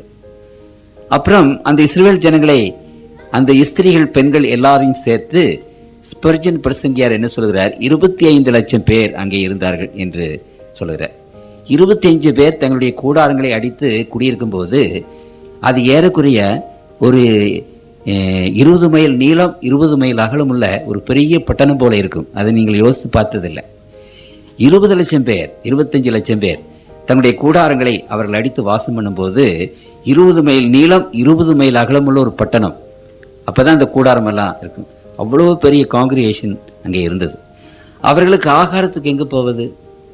கர்த்தருக்குள் பிரியமானவர்களே, ஆண்டவர் வானத்தின் அப்பத்தை அவர்கள் கொடுத்தார். வேதம் சொல்லுகிறது தேவதூதரின் அப்பத்தை அவர்கள் சாப்பிட்டார்கள். அது பரலோகத்தின் தானியத்தை அவர்கள் புசித்தார்கள் என்று 3 விதமாக வேதம் அங்கே சொல்லுகிறது. அப்பத்தை புசித்தார். அப்படியானால் அந்த மன்னா என்று அதற்கு பெயர். அந்த மன்னாவை அவர்கள் என்ன செய்தார்கள்? புசித்தார்கள். பரலோகத்திலே இருந்து அந்த மன்னா அவர்களுக்கு கொடுக்கப்பட்டது. காலையிலே பனியோடு சேர்ந்து அது கீழே விழுந்துவிடும். கொத்தமல்லி போன்ற ஒரு வெண்மையான ஒரு பொருள். அது மிகவும் ருசியாக இருந்தது. அதை எடுத்து அவர்கள் வேக வைத்து சாப்பிட்டார்கள் என்று நாம் பார்க்கிறோம். அப்படி சாப்பிடும் போது ஆண்டவர் இந்த சரித்திரம் 16ஆம் அதிகாரத்தில் ரொம்ப விளக்கமாக அங்கு கொடுக்கப்பட்டிருக்கிறது. யாத்திரையாகவும் 16:20-22. 6ஆம் நாளில் தலைக்கு 2 ஓமர் வீதமாக 2 தனியாய் ஆகாரம் சேர்த்தார்கள். அப்பொழுது சபையின் தலைவர்கள் எல்லாரும் வந்து அதை மோசேக்கு அறிவித்தார்கள். அவன் அவர்களை நோக்கி, கர்த்தர் சொன்னது இதுதான், நாளைக்கு கர்த்தருக்குரிய பரிசுத்த ஓய்வு நாள் ஆகிய ஓய்வு நாள். நீங்கள் சுட வேண்டியதை சுட்டு வேக வைக்க வேண்டியதை வேவித்து மீதியாய் இருக்கிறதை நாளைக்கு மட்டும் உங்களுக்கு வைத்துக் கொள்ளுங்கள் என்றார். இந்த பரிசுத்த ஓய்வு நாள் என்பதை ஆண்டவர் அங்கே சுட்டி காட்டுகிறார். 26வது வசனத்தில் வாசிக்கிறேன். 6 நாளும் அதை சேர்ப்பீர்களாக, 7ஆம் நாள் ஓய்வு நாளாய் இருக்கிறது, அதிலே அது உண்டாயிராது. 7ஆம் நாள் அப்படி என்று ஆண்டவர் அங்கே சொன்னார். கர்த்தருக்குள் பிரியமானவர்களே, இந்த 40 வருஷங்கள் வனாந்தரத்திலே இஸ்ரவேல் ஜனங்கள் பிரயாணம் பண்ண போது ஆண்டவர் இந்த பரிசுத்த ஓய்வு நாளை பற்றி விசேஷமாக அந்த ஜனங்களுக்கு போதித்தார், காட்டினார், சுட்டி காட்டினார். இன்றைக்கு சில பேருக்கு சந்தேகம் இருக்கிறது. என்ன சந்தேகம் என்றால், இப்பொழுது இருக்கிற அந்த சனிக்கிழமை ஆதியில இருந்த சனிக்கிழமை தானா, அல்லது இடையில பலவிதமான மாற்றங்கள் வந்து விட்டதா? அந்த யோசுவாவினுடைய காலத்திலே ஒரு நாள் முழுவதும் சூரியன் நின்றதே, அது எப்படி அட்ஜஸ்ட் ஆச்சு என்றெல்லாம் அநேக விதமான கேள்விகளை கேட்கிறார்கள். யோசுவாவின் காலத்திலே ஒரு நாள் முழுவதும் சூரியன் நின்றது. எசேக்கியேல் ராஜாவுக்காக ஆண்டவர் ஒரு அற்புதத்தை செய்தார். அந்த சூரியனுடைய பாகை 10 பாகை பின்னிட்டு சென்றது. அப்படின்னு என்ன அர்த்தம் தெரியுங்களா? ஒரு நாள் முழுவதும் ஏறக்குறைய ஒரு நாள் பின்னிட்டு போய்விட்டது. ஆகவே யோசுவாவின் காலத்திலே ஒரு நாள் நின்றது, இங்கே ஒரு நாள் பின்னிட்டு போயிட்டு அதுக்கு சரியாயிட்டு. இது விஞ்ஞானத்தினுடைய விளக்கம் இல்ல, ஸ்பிரிச்சுவல் ஆவிக்குரிய விளக்கம் என்ன? ஆண்டவர் அந்த பரிசுத்த நாளை எது என்று 40 வருஷ காலமாக அந்த யூதருக்கு காட்டினார். அப்போ அந்த யூதர்கள் அந்த காலத்துல இருந்து இந்த காலம் வரைக்கும் அந்த கேலண்டர் மாறல, ஒழுங்காக வந்து கொண்டிருக்கிறது. ஞாயிறு, திங்கள், செவ்வாய், புதன், வியாழன், வெள்ளி, சனி, ஞாயிறு, திங்கள், செவ்வாய், புதன், வியாழன், வெள்ளி, சனி. உங்களுக்கு புரியுதுங்களா? ஆகவே அந்த 1500 வருஷத்துக்கு முன்னால இருந்து, மோசேயின் காலத்திலிருந்து இந்த கேலண்டர் நமக்கு ஒழுங்காக வந்து கொண்டிருக்கிறது. ஆண்டவர் 3 அற்புதங்களை செய்தார். இந்த பரிசுத்த ஓய்வு நாள் எது என்பதை காண்பிப்பதற்கு 3 அற்புதங்களை செய்தார். ஒன்று, மற்ற நாளெல்லாம் அவர்களுக்கு மன்னா விழுந்த போது ஒரு ஓமர் ஆளுக்கு சேர்த்தார்கள், ஓரளவுதான். ஆனால் அந்த வெள்ளிக்கிழமை, இந்த பரிசுத்த நாளுக்கு முந்தின கிழமை, அவர்களுக்கு 2 அத்தனையாக அந்த மன்னா பெய்தது. அவர்கள் 2 ஓமர் எடுத்துக்கொண்டார்கள், எடுத்துக்கொள்ள சொல்லி சொன்னார். ஏனென்றால் ஒன்று. ஆகவே மற்ற நாளெல்லாம் பெய்கிற மன்னாவை விட வெள்ளிக்கிழமை 2 அத்தனையாக பெய்தது. அது ஒரு ஆண்டவர் செய்த ஒரு அற்புதம். சரி, 2வது அற்புதம் என்னவென்றால், மற்ற நாட்களிலே மன்னா ஒவ்வொரு நாளும் விழும், ஆனால் அந்த 7ஆம் நாளிலே மன்னா விழாது. 7ஆம் நாளிலே மன்னா இருக்காது. ஆகவே அது 2வது அற்புதம். வானத்தை ஆண்டவர் அடைத்து விட்டார். மன்னா அன்றைக்கு கிடையாது, மற்ற எல்லா நாட்களிலும் விழும், அன்றைக்கு விழாது. அது 2வது அற்புதம். 3வது அற்புதம் என்ன? மற்ற நாட்களிலே உதாரணமாக புதன்கிழமை கொஞ்சம் கூடுதலாக எடுத்துவிட்டு அதை வைத்திருந்தால் வியாழக்கிழமை அது புழுத்து கெட்டுவிடும், நாறிவிடும். ஆனால் இந்த 6ஆம் நாள் வெள்ளிக்கிழமை 2 மடங்கு, ஏன்னா சனிக்கிழமை விழாது, அதனால 2 மடங்கு எடுத்துவிட்டு அதை சனிக்கிழமைக்கு வைத்திருக்கும் போது அது நன்றாக சுத்தமாக இருக்கும், அது கெட்டு போகாது. உங்களுக்கு புரியுதுங்களா? கெடாமல் கர்த்தருடைய கரம் காப்பாற்றிட்டு. அப்படி 3 அற்புதங்களை ஒவ்வொரு ஓய்வு நாளிலையும் செய்து 40 வருஷங்கள், 2146 சபத் இந்த ஓய்வு நாள் ஆண்டவர் இந்த அற்புதத்தை செய்து இதுதான் ஓய்வு நாள் என்பதை காட்டினார். அது மாத்திரமல்ல, அந்த ஓய்வு நாளை எப்படி ஆசரிப்பது என்பதையும் அவர்கள் காட்டினார். உங்களுக்கு புரியுதுங்களா? ஆகவே திட்டவட்டமாக அதில் இருந்து அந்த பரிசுத்த ஓய்வு நாளை தேவனுடைய பிள்ளைகள் ரொம்ப ஒழுங்காக கை கொண்டார்கள். கற்பனையை கொடுக்கும் போது ஆண்டவர் 4வது கற்பனையாக ஓய்வு நாளை பரிசுத்தமாய் ஆசரிக்க நினைப்பாக என்று ஆண்டவர் அந்த கற்பனையை கொடுத்தார். அந்த கற்பனையை கொடுத்தது மாத்திரமல்ல, அந்த கற்பனையுடைய ஆசீர்வாதத்தையும் ஏராளமாக சொல்லி போனார். ஏசாயா 56, ஏசாயா 58 இதையெல்லாம் உங்களுக்கு நான் வாசித்து காண்பித்தேன். இந்த ஆசீர்வாதங்களை கொடுத்துவிட்டு அந்த கற்பனையை மீறினால் அதற்குள்ள தண்டனை என்ன என்பதையும் ஆண்டவர் விசேஷமாக அந்த மக்களுக்கு சொல்லி போனார். உதாரணமாக நான் வாசிக்கிறேன், எரேமியா 17ஆம் அதிகாரத்தில் நான் வாசிக்கிறேன், 17:27. நீங்கள் ஓய்வு நாளை பரிசுத்தமாக்கும்படிக்கும் ஓய்வு நாளிலே சுமையை எருசலேமின் வாசல்களுக்குள் எடுத்து வராதிருக்கும்படிக்கும் என் சொல்லை கேளாமல் போவீர்களானால் நான் அதன் வாசல்களில் தீ கொடுத்துவேன், அது எருசலேமின் அரண்மனைகளை பட்சித்தும் அவிந்து போகாதிருக்கும் என்று கர்த்தர் சொல்கிறார். அந்த பரிசுத்த ஓய்வு நாளை நீங்கள் மீறினால் நீங்கள் நினைக்கிற அந்த எருசலேம் பட்டணம், விசேஷமாக நினைக்கிற எருசலேம் பட்டணம், அதிக மதிப்போடு நினைக்கிற எருசலேம் பட்டணம், உங்களுடைய தலைநகரம் தீ கொளுத்துவே அது என்ன செய்யும் என்றால் அது அழிந்து போகும் என்று ஆண்டவர் அங்கு சொன்னார்.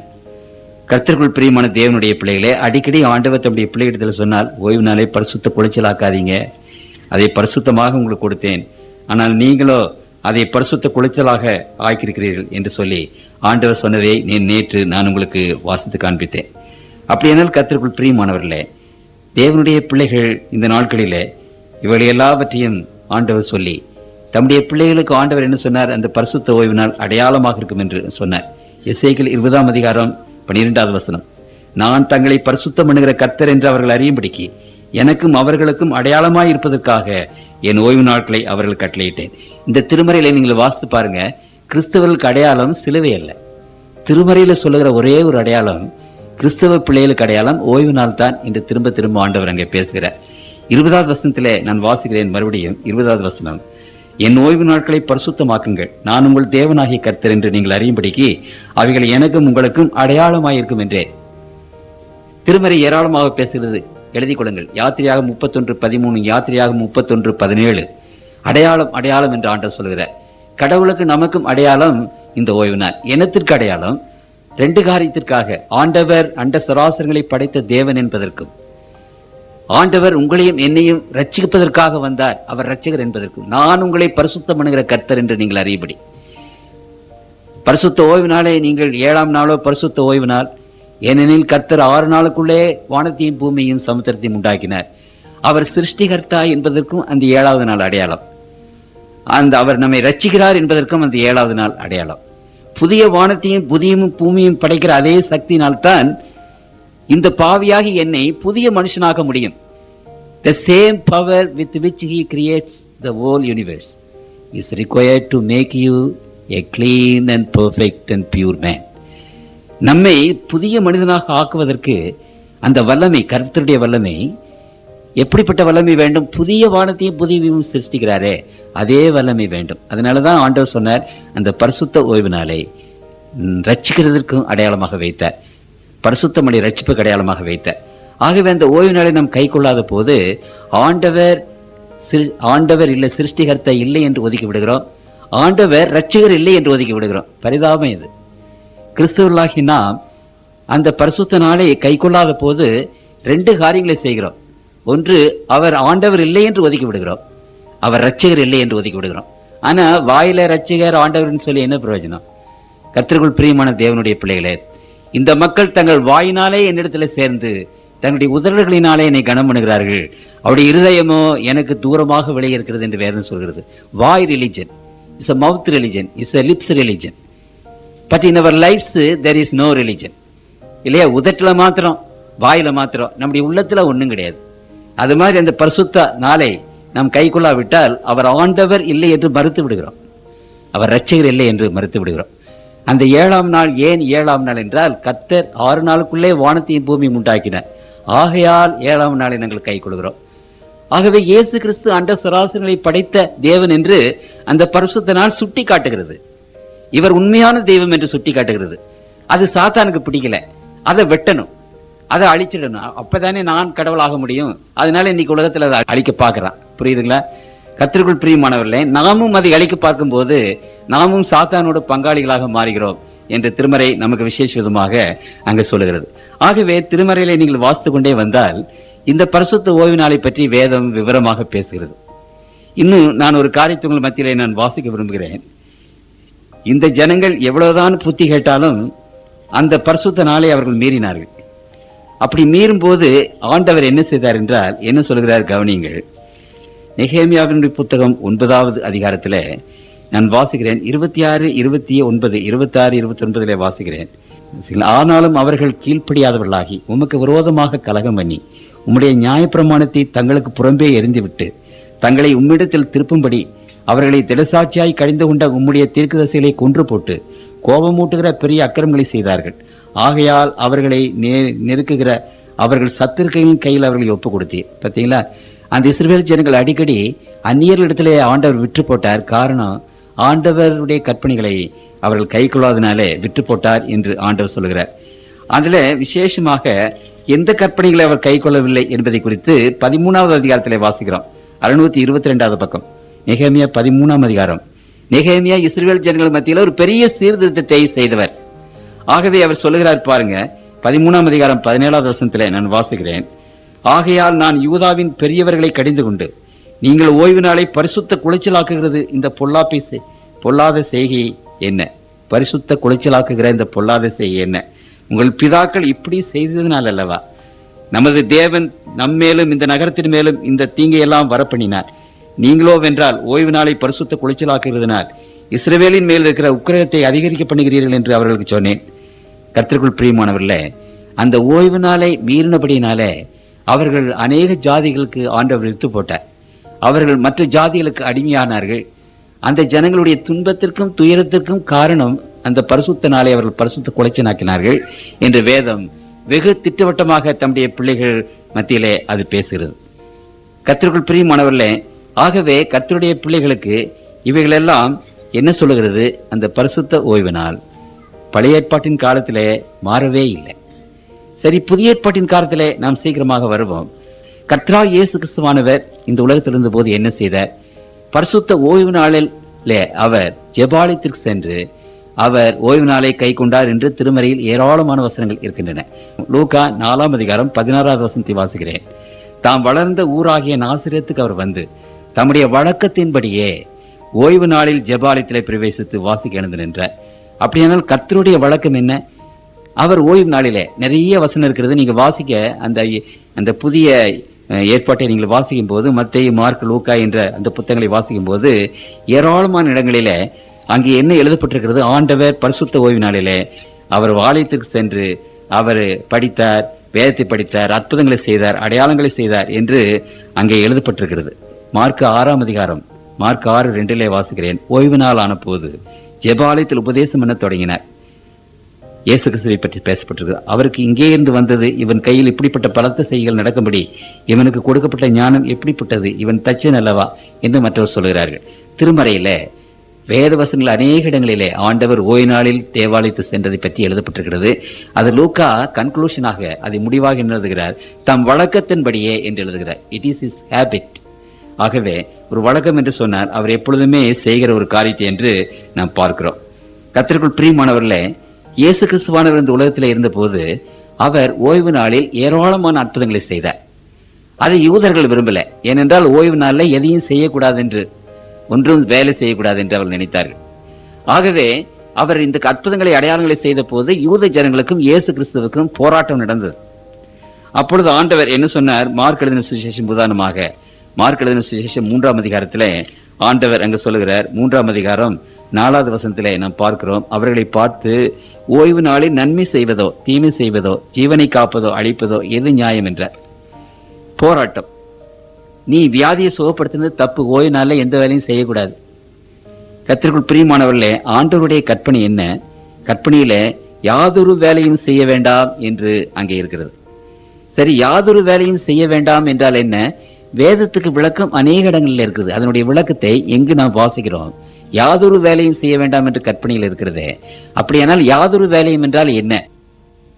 உன் வழிகளின்படி நடவாமலும் உனக்கு இஷ்டமானதை செய்யாமலும் உன் சொந்த பேச்சை பேசாமலும் இருந்து ஓய்வு நாளை மனமகிழ்ச்சி நாள் என்றும் கர்த்தருடைய பரிசுத்த நாளை மகிமையான நாள் என்று சொல்லி அதை மகிமையாக எண்ணுவாயானால். அப்படியானால் யாதொரு வேலையும் செய்யாதே என்பதற்கு விளக்கம் என்ன? உன் சொந்த பேச்சை பேசாதே, உன் சொந்த நடைகளை நடக்காதே, உன் சொந்த வேலைகளை செய்யாதே. உங்களுக்கு புரியுதுங்களா? ஆனால் கர்த்தருடைய வேலை செய்யவும், ஜீவனை காப்புகிற வேலை, ஆண்டவர் மக்களுக்கு நன்மை செய்கிற வேலை, இவைகளை செய்யலாம் என்று திருமறை நமக்கு போதிக்கிறது. ஆகவே கர்த்தராகிய இயேசு கிறிஸ்துவானவர், இதை நான் சொல்ல மறந்துவிட்டேன், இவர்கள் பல நாடுகளிலே யூதர்கள் இந்த ஓய்வு நாளை மீறினாலே விற்கப்பட்டு போனார்கள். அப்படி விற்கப்பட்டு போன பிற்பாடு பாபிலோனிலே போய் 70 வருஷம் அவர்கள் அடிமைகளாக இருந்து அந்த 70 வருஷம் முடிந்து எருசலேமுக்கு அவர்கள் திரும்பி வந்து எருசலேமை கட்டி வாழ்ந்த போது இந்த ஓய்வு நாளை மீறுகிறதுனால் தானே நாம் இந்த பாடலாம் படுகிறோம் என்று சொல்லி அந்த ஓய்வு நாளை இனிமேல் மீறவே கூடாது என்று சொல்லி அவர்கள் கங்கணம் கட்டி கொண்டு அந்த ஓய்வு நாள் கற்பனை மீறாதபடி அநேக விதமான சட்டங்களை கொண்டு வந்தார்கள். தால்மெட் என்று சொல்லப்பட்ட யூதருடைய அந்த சடங்காச்சார புத்தகத்தில் இந்த ஓய்வு நாளை ஆசரிப்பதற்கு 400க்கு அதிகமான சட்டங்களை அங்கே அவர்கள் வைத்தார்கள்.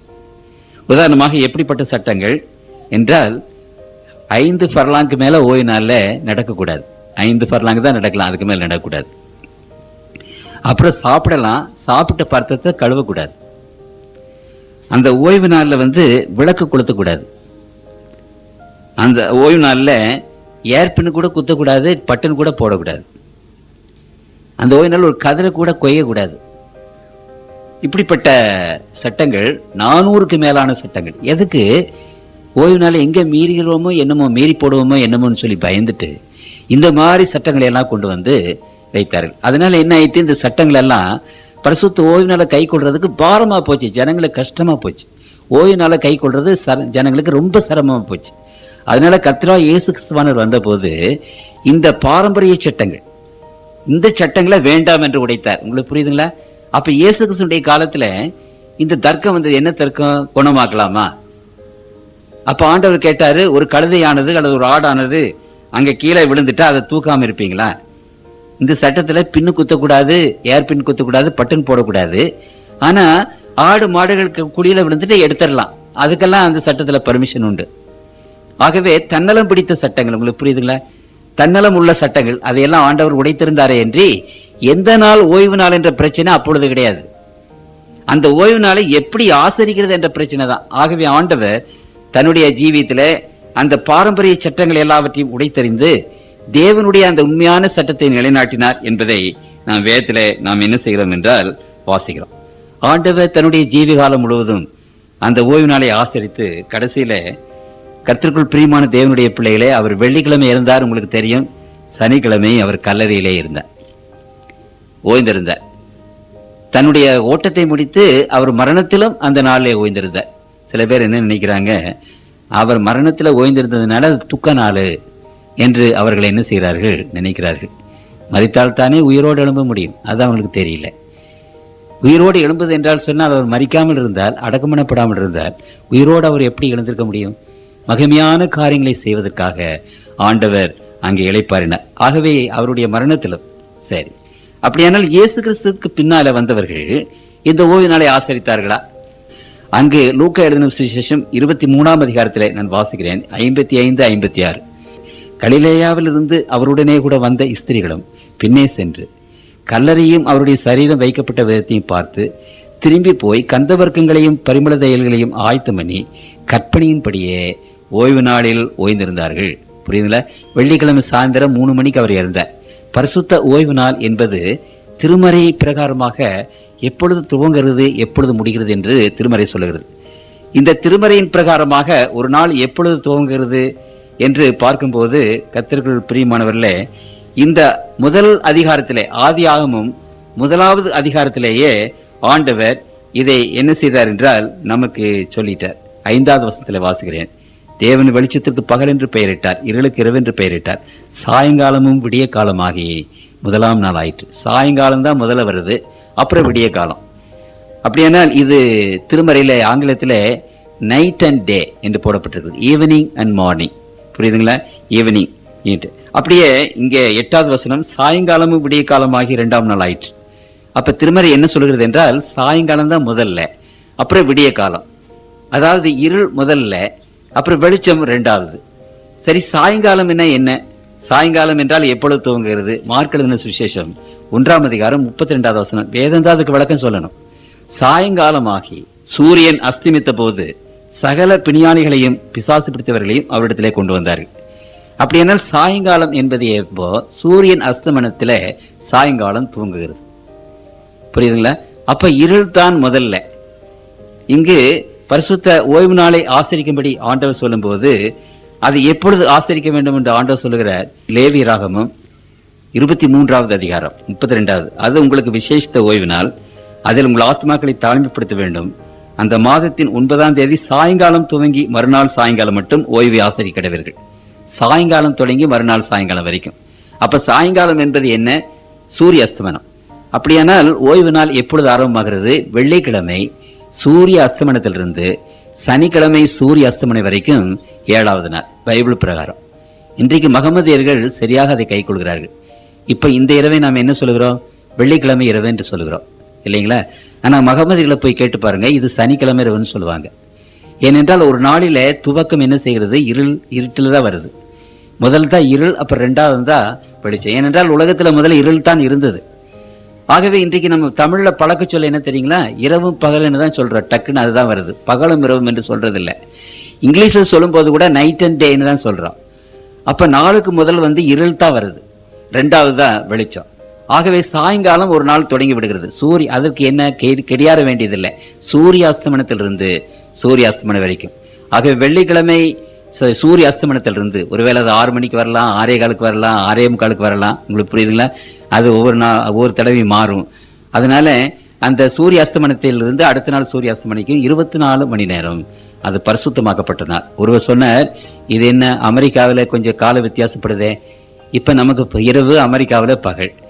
அப்போ அமெரிக்காவில் எப்படி ஓய்வு நாள், இங்கே இந்த ஓய்வு நாளுக்கு வித்தியாசம் எல்லாம் படுது அப்படின்னு ஒருவர் கேட்டாரு. அப்ப நான் சொன்னேன், சரி அமெரிக்காவில் இருக்கிறவங்களை பார்த்துட்டா நாம் இங்க காரியங்களை எல்லாம் செய்யறோம். உதாரணமாக இன்றைக்கு வெள்ளிக்கிழமை 10 மணிக்கு காலையில் ஆபீஸ் போகணும். அப்ப அமெரிக்காவில் என்ன அந்த அரை மணி நேரம் என்ன, அது இரவு நேரம்.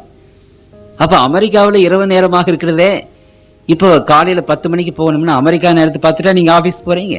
கர்த்தருக்கு பிரியமானவர்களே, இந்த பரிசுத்த ஓய்வு நாள் உங்களுக்கு எப்போ வருதோ அப்பதான் அந்த சூரிய அஸ்தமனத்திலிருந்து அந்த சூரிய அஸ்தமனம் வரைக்கும் 24 மணி நேரம் உங்களுக்கு எப்போ வருதோ.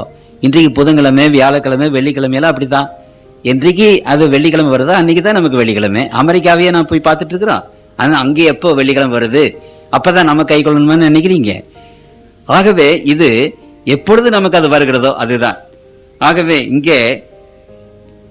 இங்கே நாம் வேதத்திலே வாசிக்கிறோம், ஆண்டவர் வெள்ளிக்கிழமை 3 மணிக்கு அவர் இருந்தார். அப்புறம் ஒரு 6 மணிக்கு அந்த சூரிய அஸ்தமனத்துக்கு முன்பதாக ஸ்திரீகள் போய் கந்தவர்க்கங்களை ஆயத்தம் பண்ணிட்டு கல்லறைக்கு போறதுக்கு நேரம் கிடையாது. சூரியன் அஸ்தமனம் ஆயிட்டு ஓய்வு நாள் தொடங்கிட்டு, அதனால கற்பனையின்படியே ஓய்ந்திருந்தார்கள் என்று வேதத்திலே வாசிக்கிறோம். ஆகவே சீஷர்கள் மற்றவங்க எல்லாம் இந்த 7ஆம் நாளை கை கொண்டார்கள் என்று திருமறை சொல்லுகிறது. சிலர் என்ன நினைக்கிறார்கள் என்றால், அப்போஸ்தலனாகிய பவுல் இதை மாத்தி போட்டாரு என்று நினைக்கிறார்கள். ஆனால் திருமறையில விசேஷமாக அநேக இடங்களிலே அப்போஸ்தலனாகிய பவுல் இந்த ஓய்வு நாளை கை கொண்டதாக நமக்கு ஏராளமான காரியங்கள் அங்கே இருக்கின்றன. உதாரணமாக அப்போஸ்தலர் 13வது அதிகாரம் 14வது 15வது வசனத்திலே வாசிக்கிறேன். அவர்கள் பெர்கே பட்டணத்தை விட்டு புறப்பட்டு பிதிசிய நாட்டில் உள்ள அந்தியோகியாவுக்கு வந்து ஓய்வு நாளிலே ஜெபாலயத்தில் பிரவேசித்து உட்கார்ந்தார்கள். இந்த நீங்க வசனத்தை குறிச்சுக்கிடுங்க. அதை பற்றி 27வது வசனம், எருசலேமில் குடியிருக்கிறவர்களும் அவர்கள் அதிகாரிகளும் அவரை அறியாமலும் ஓய்வு நாள் தோறும் வாசிக்கப்படும் தீர்க்கதரிசன வசனங்களின் வாக்கியங்களை நிறைவேற்றினார்கள். ஓய்வு நாள் தோறும் அந்த சபை இருக்கிறது என்று அங்கே நான் பார்க்கிறோம். 43வது 44வது வசனத்துல அங்கு சொல்லுகிறார், ஜெபாலயத்தில் கூடின சபை கலைந்து போன பின்பு யூதர்களும் யூத மார்க்க அமைந்த பக்தியுள்ளவர்களிலும் அநேகர் பவுலையும் பர்னபாவையும் பற்றுக் கொண்டார்கள். 44 அடுத்த ஓய்வு நாளிலே கொஞ்சம் குறைய பட்டணத்தார் அனைவரும் தேவ வசனத்தை கேட்கும்படி கூடி வந்தார்கள். அந்த பரிசுத்த நாளை அங்கு அப்போஸ்தலனாகிய பவுல் அங்கு பிரசங்கம் பண்ணுகிறார். அங்கே 15ஆம் அதிகாரம் குறித்துக் கொள்ளுங்கள். 15ஆம் அதிகாரம் 21வது வசனத்துல பரிசுத்த அப்போஸ்தலனாகிய பவுல் ஓய்வு நாளை கை கொண்டதை பற்றி பேசப்பட்டிருக்கிறது. 17ஆம் அதிகாரம் 2வது வசனத்திலே வாசிக்கிறேன், பவுல் தன் வழக்கத்தின்படியே அவரிடத்தில் போய் 3 ஓய்வு நாட்களில் வேத வாக்கியங்களை நியாயங்களை எடுத்து அவர்களுடைய சம்பாதிச்சு. வழக்கத்தின்படி இயேசு கிறிஸ்துனுடைய வழக்கம் ஓய்வு நாளை கை கொள்கிற வழக்கம். அப்போஸ்தலனாகிய பவுலுடைய வழக்கம் தன்னுடைய வழக்கத்தின்படியே என்று அங்க வேதத்திலே எழுதப்பட்டிருக்கிறது. 18ஆம் அதிகாரத்திலே அங்கே கொரிந்து பட்டணத்திலே 4வது வசனம் 18 ஓய்வு நாள் தோறும் அவன் ஜெபாலயத்திலே சம்பாஷணை பண்ணி கொரிந்து பட்டணத்திலே 1.5 வருஷம் இருந்தார் பவுல். அப்படியானால் ஏறக்குறைய 84 ஓய்வு நாட்கள் அந்த கொரிந்து பட்டணத்திலே அவன் கழித்தான் என்று அங்கே நாம் பார்க்கிறோம். இப்படியே அப்போஸ்தலனாகிய பவுல் மற்ற எல்லாருமே அந்த பரிசுத்த ஓய்வு நாளை ஆசரித்தார்கள். வெளியாகும் 1ஆம் அதிகாரம் 10வது வசனத்திலே பார்க்கிறோம், கர்த்தருடைய நாளில் ஆவிக்குள்ளானேன். அந்த யோவான் அப்போஸ்தலனாகிய யோவான் கர்த்தருடைய நாளிலே தரிசனம் அவர் கிடைத்தது. அநேகர் என்ன நினைக்கிறார்கள், கர்த்தருடைய நாள் என்பது ஞாயிற்றுக்கிழமை என்று நினைக்கிறார்கள். ஆனால் அதற்கு வேதத்துல எந்த விதமான அத்தாட்சியும் இல்லை. நான் உங்களுக்கு சொன்னேன், உதாரணமாக உங்களுக்கு நான் சொன்னேன், கர்த்தருடைய நாள் என்று திருமறையிலே அநேக இடங்களிலே யாருக்கு கொடுக்கப்பட்டிருக்கிறது, கர்த்தருடைய நாள் எந்த நாளுக்கு கொடுக்கப்பட்டிருக்கிறது என்று சொன்னால் மார்க் 2:27-28 வாசிக்கிறேன். ஆகையால் மனுஷகுமாரன் ஓய்வு நாளுக்கு மாண்டவராயிருக்கிறார். மனுஷகுமாரனுடைய நாள் ஓய்வு நாள். இங்கு ஏசாயா 58ஆம் அதிகாரம் 13வது வசனத்தில் வாசிக்கிறேன், என்னுடைய நாளாகிய ஓய்வு நாளிலே என்று சொல்கிறார். கர்த்தருடைய ஓய்வு நாள். ஆகவே இங்கு வேதம் முழுவதும் ஆண்டவருடைய நாள் என்பது ஓய்வு நாள் தான் ஆண்டவருடைய நாள் என்று பேசப்படுகிறது. அந்த ஓய்வு நாள் எது? 7ஆம் நாள் தான் ஓய்வு நாள் என்று பேசப்படுகிறது. ஆகவே கர்த்தருடைய நாளிலே என்று சொல்லும்போது அந்த ஓய்வு நாளிலே என்று தான் அர்த்தமே ஒழிய அது முதல் நாளிலே என்று அங்கே அர்த்தமில்லை. ஆகவே கர்த்தருக்குள் பிரியமானவர்களே, ஆண்டவராக இயேசு கிறிஸ்துவானவர் இந்த சீஷர்களுக்கு பிற்பாடு ஒரு காரியத்தை குறித்து அவர் பேசினார். மத்தேயு எழுதின சுவிசேஷம் 24ஆம் அதிகாரம் 20வது வசனத்திலே அதை வாசிக்கிறேன்.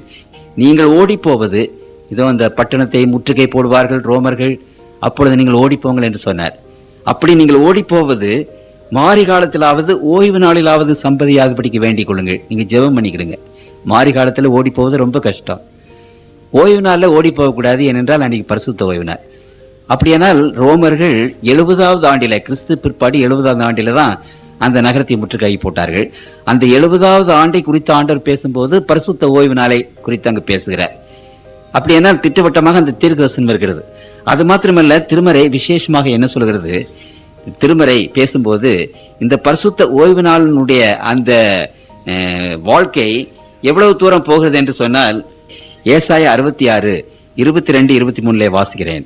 நான் படைக்க போகிற புதிய வானமும் புதிய பூமி எனக்கு முன்பாக நிற்பது போல உங்கள் சந்ததியும் உங்கள் நாமமும் நிற்கும் என்று கர்த்தர் சொல்கிறார்.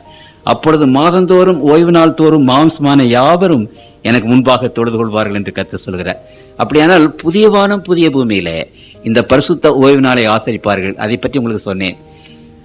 அங்கு தலைநகராக எருசலேம் பட்டணத்தில் நமக்கு ஒரு வீடு இருக்கும். நாம் அங்கே வெளியே போய் உலகம் முழுவதும் நமக்கு இஷ்டமான இடத்துல ஒரு வீட்டை கட்டிக் கொள்வோம். அங்கே நம்முடைய தோட்டத்தை போட்டு அங்கே குடியிருப்போம். ஆனால் வாரந்தோறும் அந்த ஓய்வு நாளிலே அங்கு எருசலேம் பட்டணத்துக்கு வந்து ஆண்டவரை தொழுது கொள்ள வருவோம். அப்போ மாசத்துக்கு ஒரு தடவை கனியை புசிக்க வருவோம், ஜீவவிருட்சத்தினுடைய கனியை புசிக்க வருவோம். ஆகவே பரிசுத்த ஓய்வு நாள் கர்த்தருக்குள் பிரியமானவர்களே, வேதத்தின்படி அது என்றென்றைக்கும் இருக்கிற ஓய்வு நாள் கட்டளையாது. ஏன் அது என்றென்றைக்கும்? இந்த அண்ட சராசரங்கள் எல்லாவற்றையும் படைத்தார் என்பதற்கு அடையாள சின்னம் ஓய்வு நாள். அது இந்த அண்ட சராசரங்கள் இருக்க வரைக்கும் இருக்கத்தான் செய்யும். புரியுதுங்களா? அது அழிந்து போகாது. அழித்து போட யாராலும் முடியாது, கர்த்தருக்குள் பிரியமான தேவனுடைய பிள்ளைகளே. ஆகவே இந்த வேத புத்தகத்துல இந்த பரிசுத்த ஓய்வு நாள் அது தொடங்கி, இந்த ஆதியில இருந்து தொடங்கி அது என்றென்றைக்கும் இருக்கும் என்று சொல்லி முடிக்கிறது. அப்படியானால் அடுத்த கேள்வி என்ன? முதல் நாளை பற்றி வேதத்திலே இல்லையா என்ற ஒரு கேள்வி. வேதத்தில் முதல் நாளை பற்றி புதிய ஏற்பாட்டிலே 8 வசனங்கள் சொல்லுகிறது. 8 வசனங்கள் இருக்கின்றன. இந்த 8 வசனங்களை பார்ப்போம் ஒவ்வொன்றாக. அந்த 8 வசனங்களிலே ஏதாவது ஓய்வு நாளை பற்றி எழுதியிருக்கிறதா? அந்த முதல் நாள் ஓய்வு நாள் என்றாவது, அல்லது முதல் நாள் பரிசுத்தமாக்கப்பட்ட நாள் என்றாவது, அல்லது முதல் நாளை ஆண்டவர் மாற்றி போட்டார், சீஷர்கள் மாற்றி போட்டார் என்றாவது ஏதாவது இருக்கிறதா என்று நாம் சற்று ஆராய்ந்து பார்ப்போம். இந்த இங்கே பண்ற பிரசங்கம் எல்லாம் இருக்குதுங்களே, இது பட்டிமன்ற மாதிரி. மற்றவர்கள் மாதிரி ஒரே காரியத்தை நாங்கள் பிரசங்கம் ஒரு சைடை மாத்திரம் பிரசங்கம் பண்ண மாட்டோம். உங்களுக்கு விளங்குதுங்களா? 2 பக்கமும் எடுத்து அலசி ஆராய்ந்து பார்த்து உங்களுக்கு முன்பாக நாங்கள் வைக்கிறோம். ஆகவே எங்களுக்கு இது வேண்டியது, நாங்க சொல்ல வேண்டியது எல்லாம் சில பேர் சொல்றாங்க, அவங்க அதைத்தானே போதிப்பாங்க, ஏன்னா அவங்க கொள்கை அதுதானே. கர்த்தருக்குள் பிரியமானவர்களே, நான் ஒரு இந்துவாக இருந்தேன், என்னுடைய கொள்கையா ஓய்வு நாள். உங்களுக்கு புரியுதுங்களா? ஓய்வு நாளை பற்றி எனக்கு தெரியுமா? சில பேர் சொல்றாங்க அவங்க கொள்கை தானே அவங்க போதிப்பாங்க, என்னுடைய கொள்கை ஓய்வு நாளா?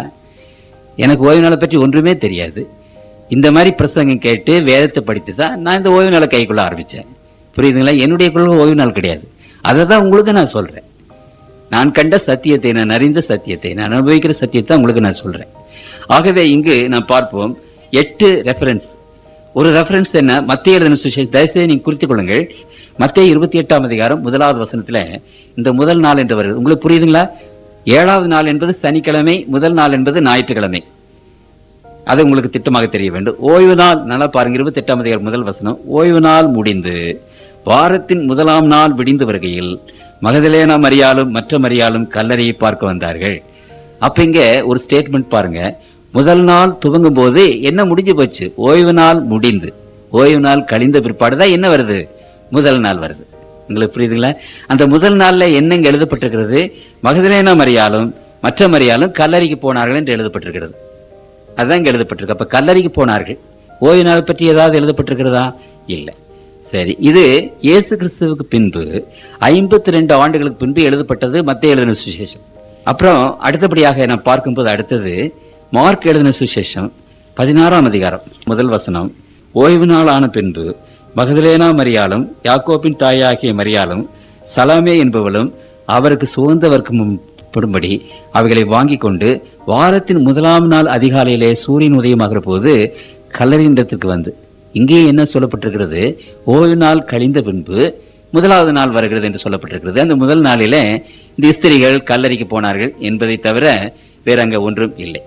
சரி, அடுத்தது 9வது வசனத்திலே ஒன்று இருக்கிறது. மார்க் 16:9 3வது அங்க வாசிக்கிறேன். வாரத்தின் முதல் நாள் அதிகாலையிலே இயேசு எழுந்திருந்த பின்பு மகதலேனா மரியாளுக்கு முதல் தரிசனமானார்.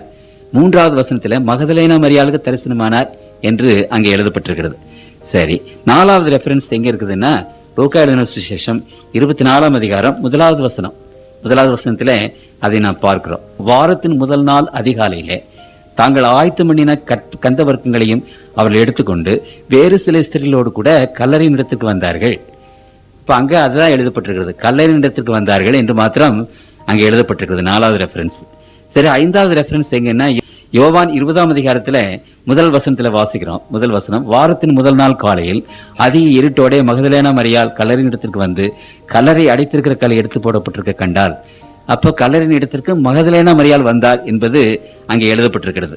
கிபி 90வது நூற்றாண்டில் எழுதப்பட்டது இந்த புத்தகம். பாருங்க, அப்ப கூட அதுதான் எழுதப்பட்டிருக்குது. என்ன, 90வது ஆண்டுல கூட ஓய்வு நாள் கழிந்துதான் வாரத்தின் முதல் நாள் வருகிறது என்று அங்கே எழுதப்பட்டிருக்கிறது. சரி, 19வது ஒரு இடத்துல இருக்கிறது, நல்லா கவனிங்க. 19வது வசனம், வாரத்தின் முதல் நாள் ஆகிய அன்றைய தினம் சாயங்கால வேளையிலே சீஷர்கள் கூடியிருந்த இடத்தில் யூதர்களுக்கு பயந்ததினால் கதவுகள் பூட்டியிருக்கையில் இயேசு வந்து அவர்கள் நடுவே நின்று உங்களுக்கு சமாதானம் என்று சொன்னார். இங்கு என்ன நினைக்கிறார்கள் என்று சொன்னால், எல்லாரும் கூடியிருக்கிறாங்க, ஆராதனை செய்தார்கள் என்று ஆராதனை செய்தார்கள், அப்பொழுது இயேசு கிறிஸ்து வந்தார் என்று சொன்ன. ஆனா இங்க என்ன எழுதப்பட்டிருக்கிறது நல்லா பாருங்க. யூதர்களுக்கு பயந்ததினால் கதவுகள் பூட்டி இருக்கையில் இயேசு கிறிஸ்துவை பிடித்து கொன்று போட்டவர்கள் தங்களையும் பிடித்து கொண்டு போறவர்களை என்னமோன்னு சொல்லி கதவை ஜன்னல் எல்லாம் அடைச்சிட்டு ரொம்ப பயந்துட்டு உட்கார்ந்து இருக்கிறாங்கன்னு தான் இங்க சொல்லப்பட்டிருக்கு. அப்படி பயப்படுகிற சீஷர்கள் மத்தியில ஆண்டவர் வந்து நின்றார். இந்த வேத வசனத்தை நீங்க வாசி பார்த்தீங்கன்னால் இயேசு கிறிஸ்து உயிரோடு எழுந்தார் என்று அந்த சீஷர்கள் நம்பவே இல்லை. அடிக்கடி ஆண்டவர் அநேக முறை தோன்றின பிற்பாடு தான் அவர்கள் நம்பினார்கள். அதுக்கு முன்னாடி அவர்கள் நம்பவே இல்லை. ஆகவே ஆண்டவர் உயிர் திறந்த நாளுக்காக கூடியிருக்கிறார், அதை செலிப்ரேட் பண்றதுக்காக கூடியிருக்கார் என்றெல்லாம் மற்றவங்க சொல்றாங்க. இந்த வேதத்துல அதெல்லாம் தப்பிதம் என்பதை குறித்து நீங்கள் வாசிக்கிறேன். லூக்கா 24ஆம் அதிகாரம் 36-37, லூக்கா 24-36-37, மார்க் 16-11-13 குறித்துக் கொள்ளுங்கள், வீட்டில் போய் வாசிங்க. அவங்க ஆண்டவர் உயிரோடு எழுந்தாருன்னே நம்பல. அப்படி நம்பாத போது அந்த உயிரோடு எழுந்ததை அவர்கள் எப்படி கொண்டாடி இருக்க முடியும்? புரியுதுங்களா? சரி, ஆகவே அது அவர் ஆராதனையாக கூடிய இடம் அல்ல என்பதை குறித்து உங்களுக்கு தெரிகிறது. அப்போஸ்தலர் நடபடிகளின் புத்தகம் 20ஆம் அதிகாரம் 7-8, வாரத்தின் முதல் நாளிலே அப்பம் பிற்கும்படி சீஷர்கள் கூடி வந்திருக்கையில் பவுல் மறுநாளிலே புறப்பட வேண்டும் என்றிருந்து அவர்களுடனே சம்பாஷித்து நடுராத்திரி மட்டும் பிரசங்கித்தார். புரியுதுங்களா? அப்படியானால் இங்க பாருங்க, ஒரு பிரசங்கம் உண்மையாவே நடந்திருக்குது. வாரத்தின் முதல் நாளிலே அப்பம் பெற்றிருக்கிறார்கள். 2 காரியம் நடந்திருக்கு. ஒன்று பிரசங்கம் நடந்திருக்கிறது, இன்னொன்று அப்பம் பெற்றிருக்கிறார்கள். அப்போ ஐத்திகு என்ற வாலிபன் மயக்கமிட்டு கீழே விழுந்து செத்து விட்டான். உடனே பவுல் கீழே வந்து அவனை ஏறி கொண்டு மேலே கொண்டு போய் உயிர் கொடுக்கிறார். பின்பு 11வது வருஷம் பின்பு ஏறி போய் அப்பம் பெற்று புசித்து விடிய காலம் அளவும் வெகு நேரம் பேசி கொண்டிருந்து பின்பு புறப்பட்டார். இதுல நீங்க ஒரு காரியத்தை கவனிக்கணும். வாரத்தின் முதல் நாள் கூட்டம் எப்போ? ராத்திரியில. அப்ப வாரத்தின் முதல் நாள் ராத்திரி என்ன நாள்? சாயங்காலம். சாயங்காலம் இன்னொரு நாள் தொடங்கிறது. உங்களுக்கு புரியுதுங்களா? அப்ப வாரத்தின் முதல் நாள் ராத்திரின்னு சொன்னா எப்போ? திங்கக்கிழமை. இது நடந்த சமாச்சாரம் திங்கக்கிழமை. இதை நீங்கள் புரிந்து கொள்ள வேண்டும். ஒன்று. 2வது, கூட்டம் நடந்தது. சரி, வாரத்தின் முதல் நாளையே கூட்டம் நடந்ததுன்னு வச்சுங்க. கூட்டம் நடக்கிற நாளெல்லாம் பரிசுத்தமான நாளா? அது ஓய்வு நாளா? இன்னைக்கு கூட கூட்டம் நடக்குது, இன்னைக்கு ஓய்வு நாள் ஆயிருமா? புதன்கிழமை மிட் வீக் பிரேயர் வைக்கிறோம், அது ஓய்வு நாள் ஆயிருமா? கூட்டம் நடந்ததுனால ஒரு நாள் ஓய்வு நாள் ஆயிருமா? சொல்லுங்க. இன்னைக்கு ஜனங்கள் அப்படி பேசுறாங்க. விளங்குதுல? ஆண்டவர் அவர் ஒரு நாளை தெரிந்து கொண்டார், அவர் அதிலே ஓய்ந்திருந்தார், அதை அவர் ஆசீர்வதித்தார், அதை அவர் பரிசுத்தப்படுத்தினார். உங்களுக்கு புரியுதுங்களா? இவ்வளவும் செய்து ஒரு ஓய்வு நாள் உண்டாக்கி இருக்கார் கடவுள். அவருடைய பிரசனத்தை வச்சு உண்டாக்கி இருக்கிறார். இங்க இவர்கள் கூட்டம் நடத்தினால் அந்த கூட்டம் நடந்ததுனால ஒரு நாள் ஓய்வு நாள் ஆயிருமா? நம்ம எல்லா வாரத்துல எத்தனையோ நாள் தான் கூட்டம் நடத்துறோம். கூட்டம் நடக்கும் போதெல்லாம் ஓய்வு நாள் ஆயிருமா? அது அங்க என்ன சொல்லப்பட்டிருக்கிறது? அடுத்த நாள் பவுல் போக வேண்டிய சூழ்நிலை. அதனால அவர் ராத்திரியெல்லாம் என்ன செய்யறாரு? பிரசவம் பண்ணாருன்னு சொல்லப்பட்டிருக்கு. சரி, ஒன்று. ரெண்டாவது அப்பம் பிட்டார்கள், அதனால அது ஓய்வு நாள் ஆயிட்டுன்னு அநேகர் நினைக்கிறாங்க. அப்பம் பிட்டார்கள் என்பதனாலே ஒரு நாள் ஓய்வு நாள் ஆயிருமா? கவனிக்கணும். முதல் அப்பத்தை எப்ப பிட்டாங்க சொல்லுங்க யாராவது? முதலாவது ரா போஜனை என்றைக்கு ஆண்டவர் ஏற்படுத்தினார் சொல்லுங்க? வியாழக்கிழமை. அப்ப முதல் ரா போஜனை ஆண்டவரே வியாழக்கிழமை தானே ஏற்படுத்தினாரு. இப்ப வியாழக்கிழமை அப்பம் பிட்ட போது அந்த வியாழக்கிழமை ஓய்வு நாள் ஆயிடுச்சா? சரி, இன்னொன்னு பாருங்க, அப்போஸ்தலர் நடவடிக்கையின் புத்தகம் அந்த காலத்தினுடைய வழக்கத்தை பாருங்க. அப்போஸ்தலர் 2ஆம் அதிகாரம் 46. அவர்கள் ஒருமனப்பட்டவர்களாய் தேவாலயத்திலே அனுதினமும் தரித்திருந்து வீடுகள் தோறும் அப்பம் பிட்டு மகிழ்ச்சியோடு கபடமில்லாத இருதயத்தோடும் போஜனம் பண்ணி அனுதினமும் அப்பம் பிட்டார்கள் என்று அங்கே வேதத்துல வாசிக்கிறோம். அந்த காலத்துல அனுதினமும் தினந்தோறும் அப்பம் பிட்டார்கள். அப்போ அப்பம் பிட்டதெல்லாம் ஓய்வு நாள் ஆயிருமா? ஆகவே கர்த்தருக்குள் பிரியமானவர்களே, அங்கே ஆராதனை இருந்தது, அப்பம் பிட்டார்கள், அது சரிதான். ஆனால் அப்பம் பிடுகிறதோ அல்லது ஆராதனை செய்கிறதோ அது ஒரு நாளில் ஓய்வு நாள் ஆகிவிடுமா என்பதை நீங்கள் நிச்சயமாக அறிந்து கொள்ள வேண்டும். 1 கொரிந்தியர் 16ஆம் அதிகாரம் 1வது 2வது வசனம். பரிசுத்தவான்களுக்காக சேர்க்கப்படும் தர்ம பணத்தை குறித்து நான் கலாத்திய நாட்டு சபைகளுக்கு பண்ணின திட்டத்தின்படியே நீங்களும் செய்யுங்கள். நான் வந்திருக்கும் போது பணம் சேர்க்குதல் இராதபடிக்கு உங்களில் அவனவன் வாரத்தின் முதல் நாள் தோறும் தன் தன் வரவுக்கு தக்கதாக எதையாகிலும் தன்னிடத்தில் சேர்த்து வைக்க கிடவன். அந்த யூதர்கள் அந்த காலத்துல ஓய்வு நாள்ல வேலை செய்ய மாட்டாங்க. அதனால கணக்கு வழக்கெல்லாம் ஞாயிற்றுக்கிழமை தான் பார்ப்பாங்க, முதல் நாள் தான் பார்ப்பாங்க. ஆகவே நீங்க கணக்கு வழக்கு பார்க்கும்போது இந்த தர்ம பணத்துக்குன்னு சபைகளுக்கு உதவிக்காக கொஞ்சம் பணத்தை எடுத்து வைங்கன்னு சொல்றாரு பவுலிங்க. இது சில பேர் என்ன சொல்றாங்க, காணிக்கை எடுத்தார்கள், அதனால அங்க கூட்டம் நடந்திருக்கிறது, காணிக்கை எடுத்தார்கள், அதனால அது ஓய்வு நாள்னு சொல்றாங்க. இங்க காணிக்கை எடுத்ததாக சொல்லல. சரி, அப்படியே வச்சுக்கிடுங்க, காணிக்கை எடுத்தார்கள் என்றே வைத்துக் கொள்வோம். அப்ப காணிக்கை எடுக்கிற நாளெல்லாம் ஓய்வு நாள் ஆயிருமா? இன்றைக்கு எத்தனையோ எல்லா இடங்களையும் கூட்டம் நடத்துறாங்க, காணிக்கை எடுக்கிறாங்க. காணிக்கை எடுப்பது ஒரு நாளை ஓய்வு நாள் ஆகுமா? கர்த்தருக்குள் பிரியமானவர்களே, இந்த 8 வசனங்களையும் நீங்கள் எப்படிதான் புரட்டி புரட்டி ஆராய்ந்து பார்த்தாலும் இந்த 8 வசனங்களிலே அந்த நாள் முதல் நாள் பரிசுத்தமான நாள் என்றோ, அந்த முதல் நாள் கடவுள் மாற்றி போட்டார் என்றோ, அது சீஷர்கள் அதை மாற்றி போட்டாருன்னு இல்லை. நீங்க ஒண்ணு தெரிஞ்சுக்கிடணும், நாங்கெல்லாம் இந்த சபையில பிறந்தவங்க இல்லை, நாங்களாம் வெளியிருந்து வந்தவங்க. அப்ப வெளியிலே இருந்து நாங்கள் வரும்போது இந்த ஓய்வு நாளுக்கு விரோதமாக என்னென்ன இருக்கிறது என்பதை பற்றி பிடித்து கொண்டு அதை வைத்து நாங்களும் இவ்வளவோ வாதாடினவங்க. அதனால உங்களுக்கு இருக்கிற என்னென்ன கொஸ்டின்ஸ் இருக்குதோ அந்த கொஸ்டினுக்கு மேல எனக்கு இருந்தது. நான் அதையெல்லாம் வாதாடி பார்த்து ஒன்னும் வேதத்துல இருந்து ஒரு காரியம் இல்லை என்று சொல்லிவிட்டு தான் வேற வழி இல்லாம, உங்களுக்கு புரியுதுங்களா, ஆண்டவர் சொன்ன வாக்கை கடைப்பிடிக்க வேண்டும் என்று சொல்லிதான் நாங்கள் இதை கடைப்பிடித்துக் கொண்டிருக்கிறேன். அதனால நீங்க என்னென்ன மனசுல ஒரு வாதம் இருக்கிறதோ அல்லது ஆர்கியூமெண்ட் இருக்கிறதோ அதெல்லாம் எனக்கு இருந்தது, அதை விட அதிகமாக இருந்தது எனக்கு. ஆகவே இங்க பாருங்க, லேவியராகமம் 23ஆம் அதிகாரம் 7வது வசனம் பாருங்க. 7வது வசனம், முதலாம் நாள் உங்களுக்கு பரிசுத்தமான சபை கூடுதல், அதுல சாதாரணமான யாதொரு வேலையும் செய்ய வேண்டாம். நான் இந்த சத்தியத்தை அடைவதற்கு முன்னாடி இந்த வசனம் எனக்கு ரொம்ப வரப்பிரசாதமா இருந்தது. உடனே இந்த வசனத்தை தூக்கிட்டு உடனே இந்த பாதிரியார்கிட்ட, என்னையா சொல்றீங்க இப்போ, இங்க பாத்தீங்களா முதலாம் நாள் உங்களுக்கு பரிசுத்தமான நாள், சபை கூடுதல் நாள்னு போட்டிருக்கு. நீங்க பரிசுத்தமான நாள்னு போட்டிருக்கிறத காட்டுங்கன்னு சொன்னீங்களே, இதை பாருங்க காட்டிட்டேன்.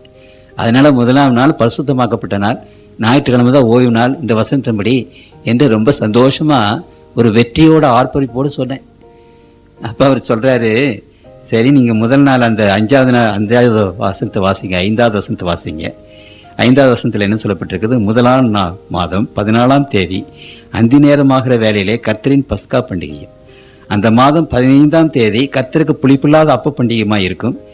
7 நாள் புளிப்பில்லாத அப்பங்களை புசிக்க வேண்டும். பஸ்கா பண்டிகை 7 நாள். எப்ப தொடங்குது? முதலாம் மாதம் 14ஆம் தேதியில தொடங்குது, 21ஆம் தேதி முடியுது. சரி, அப்போ இந்த 7 நாள் புளிப்பில்லாத அப்பங்களை புசிக்க வேண்டும். அந்த 7 நாள்ல முதலாவது நாள், புரியுதுங்களா? 7 நாள்ல முதலாவது பண்டிகை 7 நாள். அந்த 7 நாள்ல முதலாவது நாள் பரிசுத்தமான நாள்னு இங்க போடப்பட்டிருக்கு. அப்படின்னு என்ன, முதலாவது மாதம் 14ஆம் தேதி பற்றி போடப்பட்டிருக்கு. அந்த முதலாவது நாளும் 14ஆம் தேதி எந்த நாள்ல வேணாலும் வரும். நீங்க கிறிஸ்துமஸ் போன வருஷம் வந்த மாதிரி இந்த வருஷம் வராது, நாட்கள் மாறிக்கொண்டே போகும். அதே மாதிரி இது பண்டிகை நாள். அந்த 7 நாள்ல முதலாவது நாள், அதாவது டேட் பிரகாரம், இது தேதி பிரகாரம், வாரத்தின் முதல் நாள் இல்லை அது.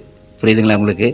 ஆகவே கர்த்தருக்குள் பிரியமானவர்களே, இந்த வேத வசனத்தை நீங்கள் எப்படி புரட்டி புரட்டி புரட்டி புரட்டி படிச்சாலும் இந்த பரிசுத்த ஓய்வு நாள் 7வது நாள் என்பதையும், முதல் நாள் என்பது இந்த வேதத்தில் பரிசுத்தமாக்கப்படவில்லை அல்லது ஓய்வு நாள் இல்லை என்பதையும் வேதம் வெகு திட்டவட்டமாக நமக்கு சொல்லுகிறது. கிப்பன் என்று சொல்லப்பட்ட ரோமன் கத்தோலிக் கார்டினல், அவர் faith of our fathers 12 volume எழுதியிருக்கிறார். அதை தான் அந்த ரோமன் கத்தோலிக் பாஸ்டர்ஸ் எல்லாம் படிக்கிறாங்க. பிரில்லியன்ட் மேன், ஒரு பெரிய சரித்திர ஆசிரியர். அவர் சொல்லுகிறார், you may read the Bible from Genesis to revelation and you will not find a single line authorizing the sanctification of Sunday. அநேகர் இங்கிலீஷ் தெரிந்தவர்கள் இருக்கிறீர்கள். இங்கே நீங்க வேதத்துல ஒரு பக்கத்துல இருந்து, முதல் பக்கத்துல இருந்து கடைசி பக்கத்து வரைக்கும் நீங்க படிக்கலாம். அப்படி படித்தாலும் அங்கு ஞாயிற்றுக்கிழமை பரிசுத்தமாக்கப்பட்டது அல்லது ஓய்வு நாள் என்பதை குறித்து ஒரு லைன் கூட, ஒரு வரி கூட அங்கே கிடையாது என்று ஃபெய்த் ஆஃப் அவர் ஃபாதர்ஸ் என்ற புத்தகத்தில் 110வது எடிஷன் பக்கம் 72-73. R.W. டேல், பிரிட்டிஷ் காங்கிரிகேஷனல் என்ற அந்த சர்ச்சை சேர்ந்தவர் எழுதுகிறார். இந்த 10 கமாண்ட்மெண்ட்ஸ் என்ற அந்த புத்தகம் அவர் எழுதியிருக்கிறார். 104-106வது பக்கத்தில், it is quite clear that however rigidly or devotedly we may spend Sunday, we are not keeping the Sabbath. ஞாயிற்றுக்கிழமையை நீங்கள் எவ்வளவு பரிசுத்தமாக, எவ்வளவு வைராக்கியமாக நீங்கள் ஆசரித்தாலும் நீங்கள் ஓய்வு நாளை ஆசரிக்கவில்லை என்பது திட்டமாக உங்களுக்கு தெரிய வேண்டும். The Sabbath was founded on a specific divine command. ஆண்டவர் சொன்ன ஒரு விசேஷமான கற்பனையின் மேலே அந்த ஓய்வு நாள் கட்டப்பட்டிருக்கிறது. ஆக we plead no such command for the obligation to observe Sunday. அப்படிப்பட்ட ஒரு விசேஷமான கட்டளை ஞாயிற்றுக்கிழமை பற்றி இல்லை, வேதத்திலே இல்லை. There is not a single sentence in New Testament to suggest that we incur any penalty by violating the supposed sanctity of Sunday. ஞாயிற்றுக்கிழமையை மீறும்போது நமக்கு தண்டனை வரும் என்று வேதத்தில் ஒரு வரியாவது அங்கு கிடையாது என்று அவர் எழுதுகிறார். இங்கு நிறைய இருக்கிறது, நான் எல்லாவற்றையும் வாசிப்பதற்கு எனக்கு நேரம் இல்லை. ஆனாலும் இங்க பாருங்க, எட்வர்ட் இஸ்காக் என்பவர் நியூயார்க் மினிஸ்டர்ஸ் கான்ஃபரன்ஸ் நவம்பர் 13ஆம் தேதி 1893 அவர் எழுதுகிறார், there was and is a command to keep holy the Sabbath day. பரிசுத்த ஓய்வு நாளை கைக்கொள்ள வேண்டும் என்று கற்பனை இருந்தது, இன்றைக்கும் இருக்கிறது. but the Sabbath day was not Sunday. ஆனால் அந்த ஓய்வு நாள் ஞாயிற்றுக்கிழமை அல்ல. it will be said however and with some slow show of triumph that the Sabbath was transferred from the 7th to the first day of the week. சிலர் என்ன சொல்றாங்க, இல்ல அது முதல் நாள் இருந்து 7வது நாள் இருந்து முதல் நாளுக்கு மாற்றி போட்டது என்று சில பேர் அங்க சொல்லுவாங்க.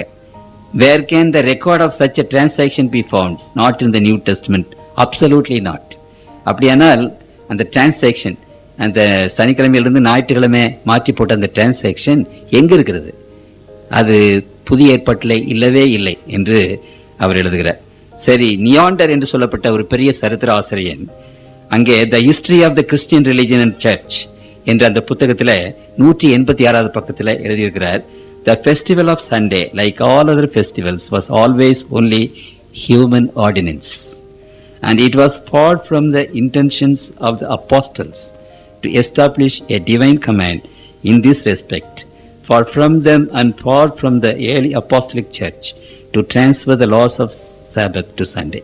அவர் என்ன எழுதுகிறார், இது ஒரு மனித ஏற்பாடே அல்லாமல் அது கடவுளுடைய ஏற்பாடு அல்ல.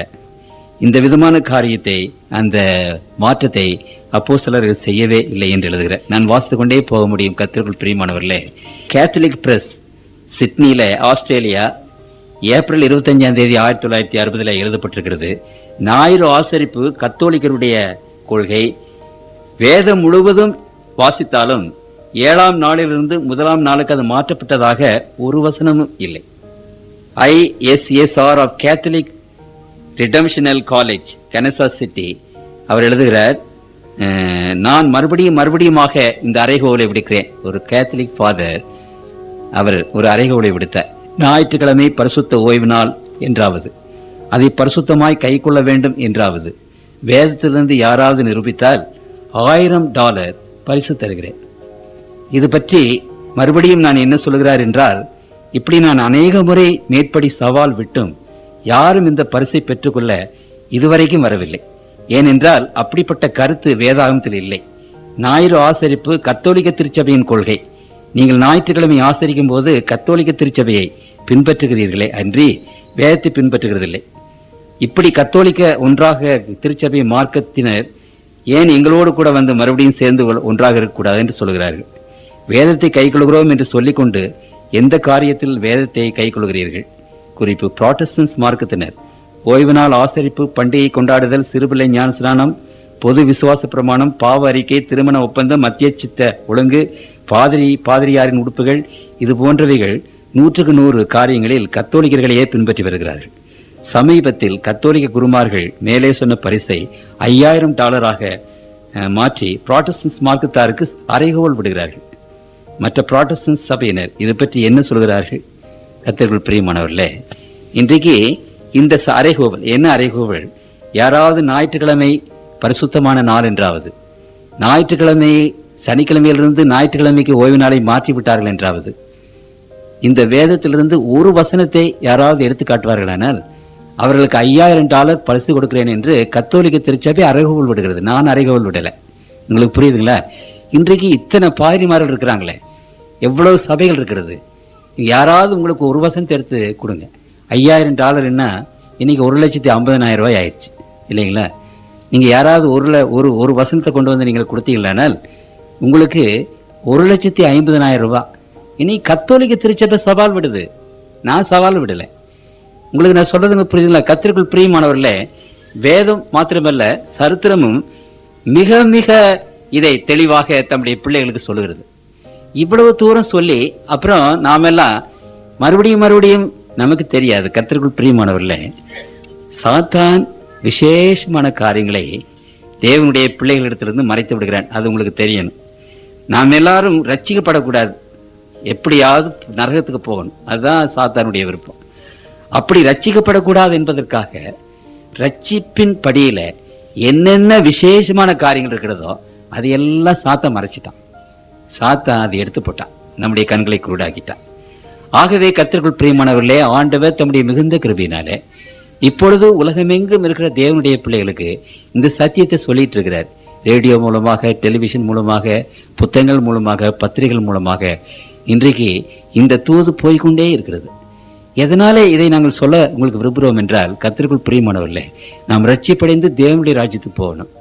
ஆகவே தேவனுடைய விசேஷமான ஒரு காரியம் பரிசுத்தத்தில் பங்கு பெறுதல் இந்த ஓய்வு நாளிலே ஆண்டவர் சேர்த்திருக்கிறார். அதுவே கை கொள்ள வேண்டும். தேவன் சொல்கிறதை கவனிங்கள். அப்போஸ்தலர் 17:30. அப்போஸ்தலர் 17:30. அறியாமையுள்ள காலங்களை தேவன் காணாதவர் போல இருந்தார். இப்பொழுதோ மனம் திரும்ப வேண்டும் என்று எங்குமுள்ள மனுஷருக்கு கட்டளையிடுகிறார். புரியுதுங்களா? அறியாத காலங்களை தேவன் மன்னித்து விட்டார். ஆனா இப்பொழுதோ சரி, ஒருத்தர் கேட்கிறாரு, நாங்க ஒரு 100-200 பேர் தானே இதை கேட்கிறோம், மற்றவங்க எல்லாம் கேட்கலையே, அப்புறம் என்ன செய்யறது? கர்த்தருக்குள் பிரியமானவர்களே, அதுதான் நான் சொன்னேன். இந்த கூட்டங்கள் மற்ற கூட்டங்களை போல் அல்ல. நீங்க புரிஞ்சுக்கிடணும். இந்த கூட்டத்தில் பேசப்படுகிறவர்கள் எவைகளோ, இந்த ஊர்ப்புறங்கள் சுற்றில் இருக்கிற எல்லா ஜனங்களிடத்திலும் கடவுள் கேட்பாரு. உங்களுக்கு புரியுதுங்களா? ஐயோ எங்களுக்கு தெரியாதே, இது சாட்சியாக இன்றைக்கு பிரசங்கிக்கப்படுகிறது. இந்த கூட்டத்துக்கு நீங்க பணியிலையும் கஷ்டப்பட்டு வர்றீங்களே, நீங்கள் ரொம்ப ஆசீர்வதிக்கப்பட்டவர்கள் கர்த்தருக்குள் பிரியமானவர்களே. ஏன்னா நாளைக்கு நியாய தீர்ப்புல இங்க என்னென்ன வசனங்கள் பேசப்படுகிறதோ அதை பற்றி ஆண்டவர் கேட்பார். எங்களுக்கு தெரியாதுன்னு சொன்னா அதை ஆண்டவர் ஏற்றுக்கொள்ள மாட்டார். சாட்சியாக இது பிரசங்கிக்கப்படுகிறது. ஆகவே நீங்கள் இதை கேட்கிற தேவனுடைய பிள்ளைகள் ஆசீர்வதிக்கப்பட்ட பிள்ளைகள். தேவனுடைய வசனங்கள் திட்டவட்டமாக பேசுகிறது. இதுல ஏனோ தானோன்னு பேசல, திட்டவட்டமாக, தீர்மானமாக, டெபினிட்டாக, வெட்டொன்னு துண்டு ரெண்டு என்கிற விதமாக ஆண்டவர் விசேஷ விதமாக அங்கு பேசுகிறார். கருங்குருவி என்று நம்ம ஊர்ல இருக்கிறது குயில் என்று அதை சொல்கிறோம். கருங்குருவி என்று சொல்றாங்க. அது சின்னதா இருக்கும், அழகா பாடும். இந்த குயிலுக்கு முட்டையோட தான் தெரியுமே ஒழிய முட்டை அழகாக்க தெரியாது. அதனால என்ன செய்யும்னா, இந்த காகங்கள் முட்டையிடும் போது இது முட்டையிட்டு காகங்கள் கூட்டில் போய் முட்டையிட்டுரும். இந்த காகங்களுக்கு இந்த அல்ஜிப்ரா மேத்தமெட்டிக்ஸ் எல்லாம் தெரியாது. சரி, 4 முட்டை தானே இருந்தது, இன்னைக்கு 6 முட்டை வந்துருச்சுன்னா அதுக்கு தெரியாது. அது என்ன செய்யணும், அது 10 முட்டை இந்த கருங்குருவி முட்டையெல்லாம் சேர்த்து நல்லா அடக்காக்கும். அடக்காத்து குஞ்சு பொறிச்சிட்டா அது குஞ்சு, காகத்தினுடைய குஞ்சு கருப்பாக தான் இருக்கும், இதுவும் கருப்பாக தான் இருக்கும். அதனால முதல்ல தெரியாது. சில வாரங்கள் கழித்து தான் காகங்கள் கொஞ்சம் பெருசாக ஆரம்பிக்கும், அந்த கருங்குருவி கொஞ்சம் சின்னதாக தான் இருக்கும். அப்பதான் அந்த காகங்கள் அந்த குஞ்சை விரட்டுன்னு விரட்டி அடிக்கும். கிறிஸ்தவ மார்க்கத்திலே, கர்த்தருடைய பிள்ளைகளுடைய ஜீவியத்தில் மார்க்கத்தில் இன்னைக்கு யாரோ ஒருத்தர் வந்து இந்த ஞாயிற்றுக்கிழமை முட்டையை விட்டுட்டாங்க. அதை கிறிஸ்துவலாகிய நாம் எல்லாரும் பத்திரமா அடகாத்து, ரொம்ப ஃபெய்த்ஃபுல்லாக அடகாத்து என்ன செய்துட்டு இருக்கிறோம், உட்காந்துட்டு இருக்கிறோம். கர்த்தருக்குள் பிரியமான தேவன் புரியல, தெரியாம தான், புரியுதுங்களா? ஆகவேதான் கர்த்தர் தம்முடைய பிள்ளைகளை பார்த்து விசேஷமாக இன்றைக்கு என்ன சொல்கிறார்? இந்த பரிசுத்த ஓய்வு நாள். லூதர் சாஸ்திரியரை பற்றி நான் வாசித்து போவது கர்த்தருக்குள் பிரியமானவர்கள, அந்த படிக்கட்டிலே முழங்கால் படியிலே ஏறினார். பேதுரு அங்கு நடந்த படிக்கட்டு என்று அந்த செயின்ட் பீட்டர் சர்ச்சில் வைத்திருக்கிற அந்த படிக்கட்டு மத்தியிலே போகும்போது நீதிமான் விசுவாசத்தால் பிழைப்பான் என்று அவருக்கு ஒரு சத்தம் கேட்டது. இந்த மாதிரியான கிரியினாலே ரட்சிப்பு கிடையாது, விசுவாசத்தினால்தான் ரட்சிப்பு என்று கேட்டது. அவர் உடனே வந்து கத்தோலிக்க சபைக்கு விரோதமாக எழுதினார். அப்பொழுது டைட் வாம் என்ற பட்டணத்திலே அவரை கூப்பிட்டார்கள். எல்லா கத்தோலிக்க அதிகாரிகள், அரசர்கள் எல்லாரும். அந்த லூதர் சாஸ்திரியார் தனியாக நின்றார். A single man stood alone before the big officials. அவ்வளோ பெரிய சபை, அவ்வளோ பெரிய அரசாங்கம், ஆதிக்கம் எல்லாம். தனியொரு மனிதனாக நின்றான் லூதர்.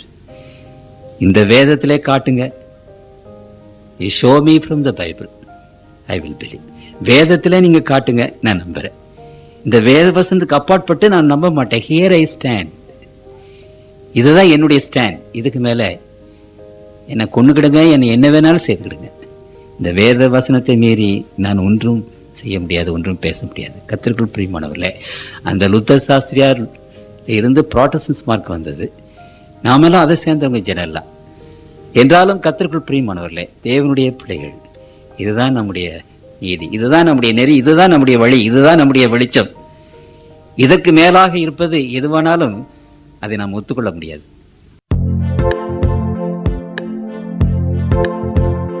நான் பாடும் கானங்களா என் இயேசுவை புகழ்வே.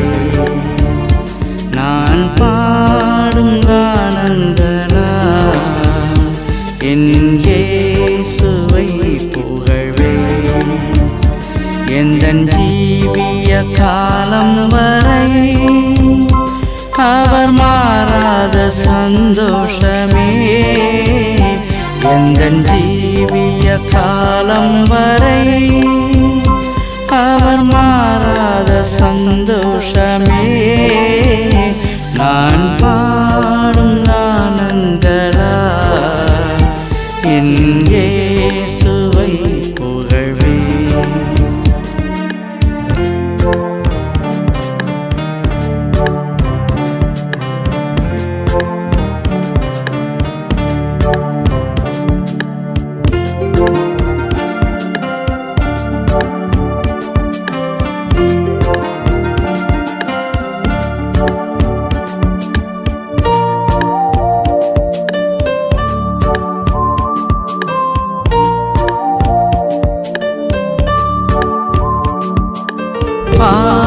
பாவரோகங்கள் மாற்றியே எந்தன் கண்ணீரை துடைப்பவரே. பாவரோகங்கள் மாற்றியே எந்தன் கண்ணீரை துடைப்பவரே. உலகம் வேறு தன்னை தள்ள பாவியாம் என்னை மீட்டெடுத்தே. உலகம் வேறு தன்னை தள்ள பாவியாம் என்னை மீட்டெடுத்தே. நான் பாடும் கானங்களா என் இயேசுவை புகழ்வே. நான் பாடும் கானங்களா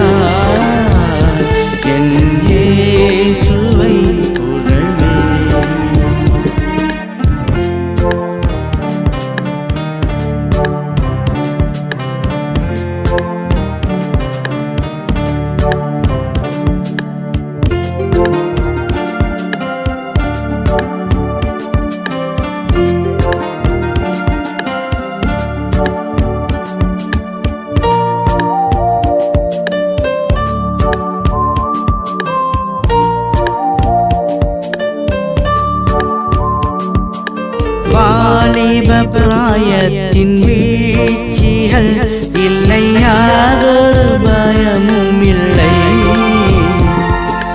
வாலிப பிராயத்தின் வீழ்ச்சிகள் இல்லை, யாதொரு பயமும் இல்லை.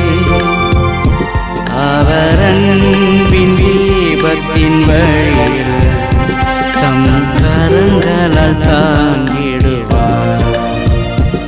அவர் அன்பின் தீபத்தின் வழியில் தம் கரங்களால் தாங்கிடுவார். நான் பாடும் கானங்களா என் இயேசுவை புகழ்வேன். நான் பாடும் கானங்களா என் இயேசுவை புகழ்வேன்.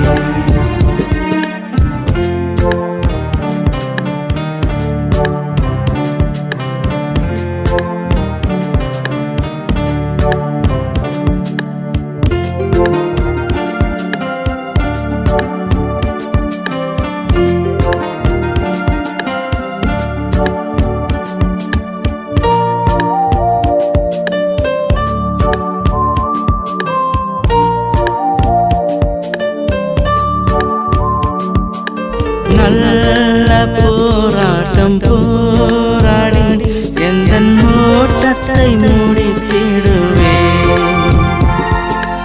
நல்ல போராட்டம் போராடி எந்தன் ஓட்டத்தை முடித்திடுவேன். விலையேறிய திருவசனம் எந்தன் பாதைக்கு தீபமாகும். விலையே